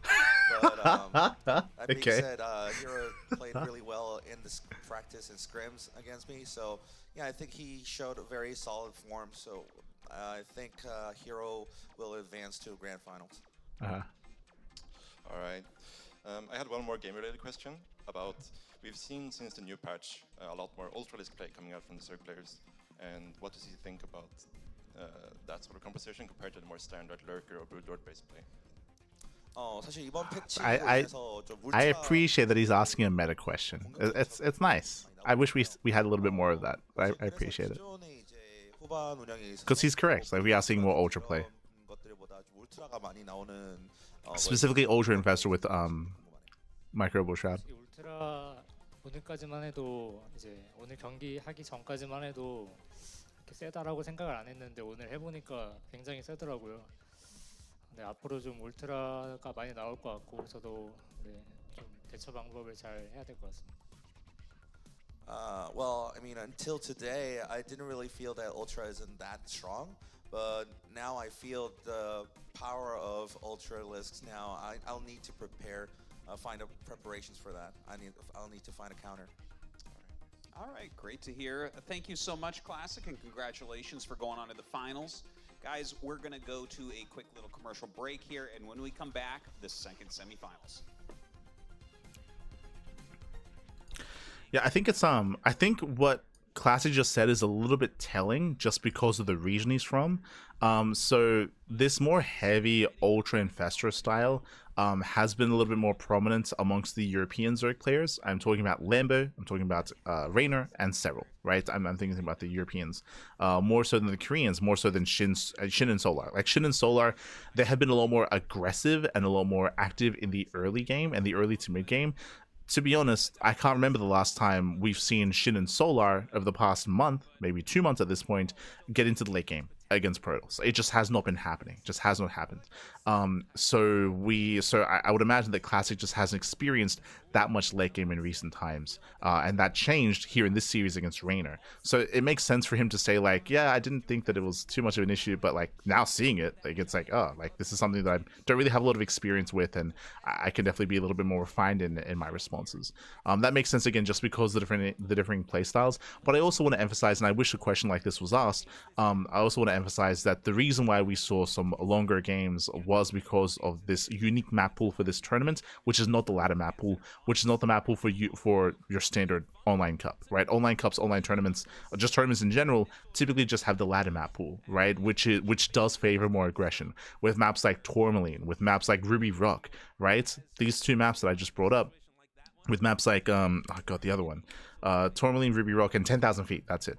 These three maps, they're hyper aggressive. Like they favor these all-ins and the mid game. None of those three maps that I just mentioned are in this tournament, so like that's why we're getting longer games. That's why we're getting more macro games. So there's also another factor as to why maybe Classic hasn't seen a lot of this, hasn't played against a lot of this, just because of the map pool, but also because of the player base as well. So yeah, it was cool to hear his thoughts on that. But regardless, we're going to be going to a break, 5-minute break here. When we come back, we'll have Hero versus Zan up next for the next semifinals.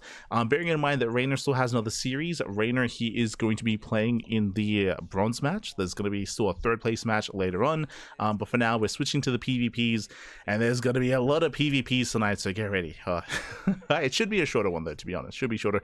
Also, it was very funny to hear Classic be like, oh, I favor Zan because I want him to win. He's like, because I want to play Zan in the finals.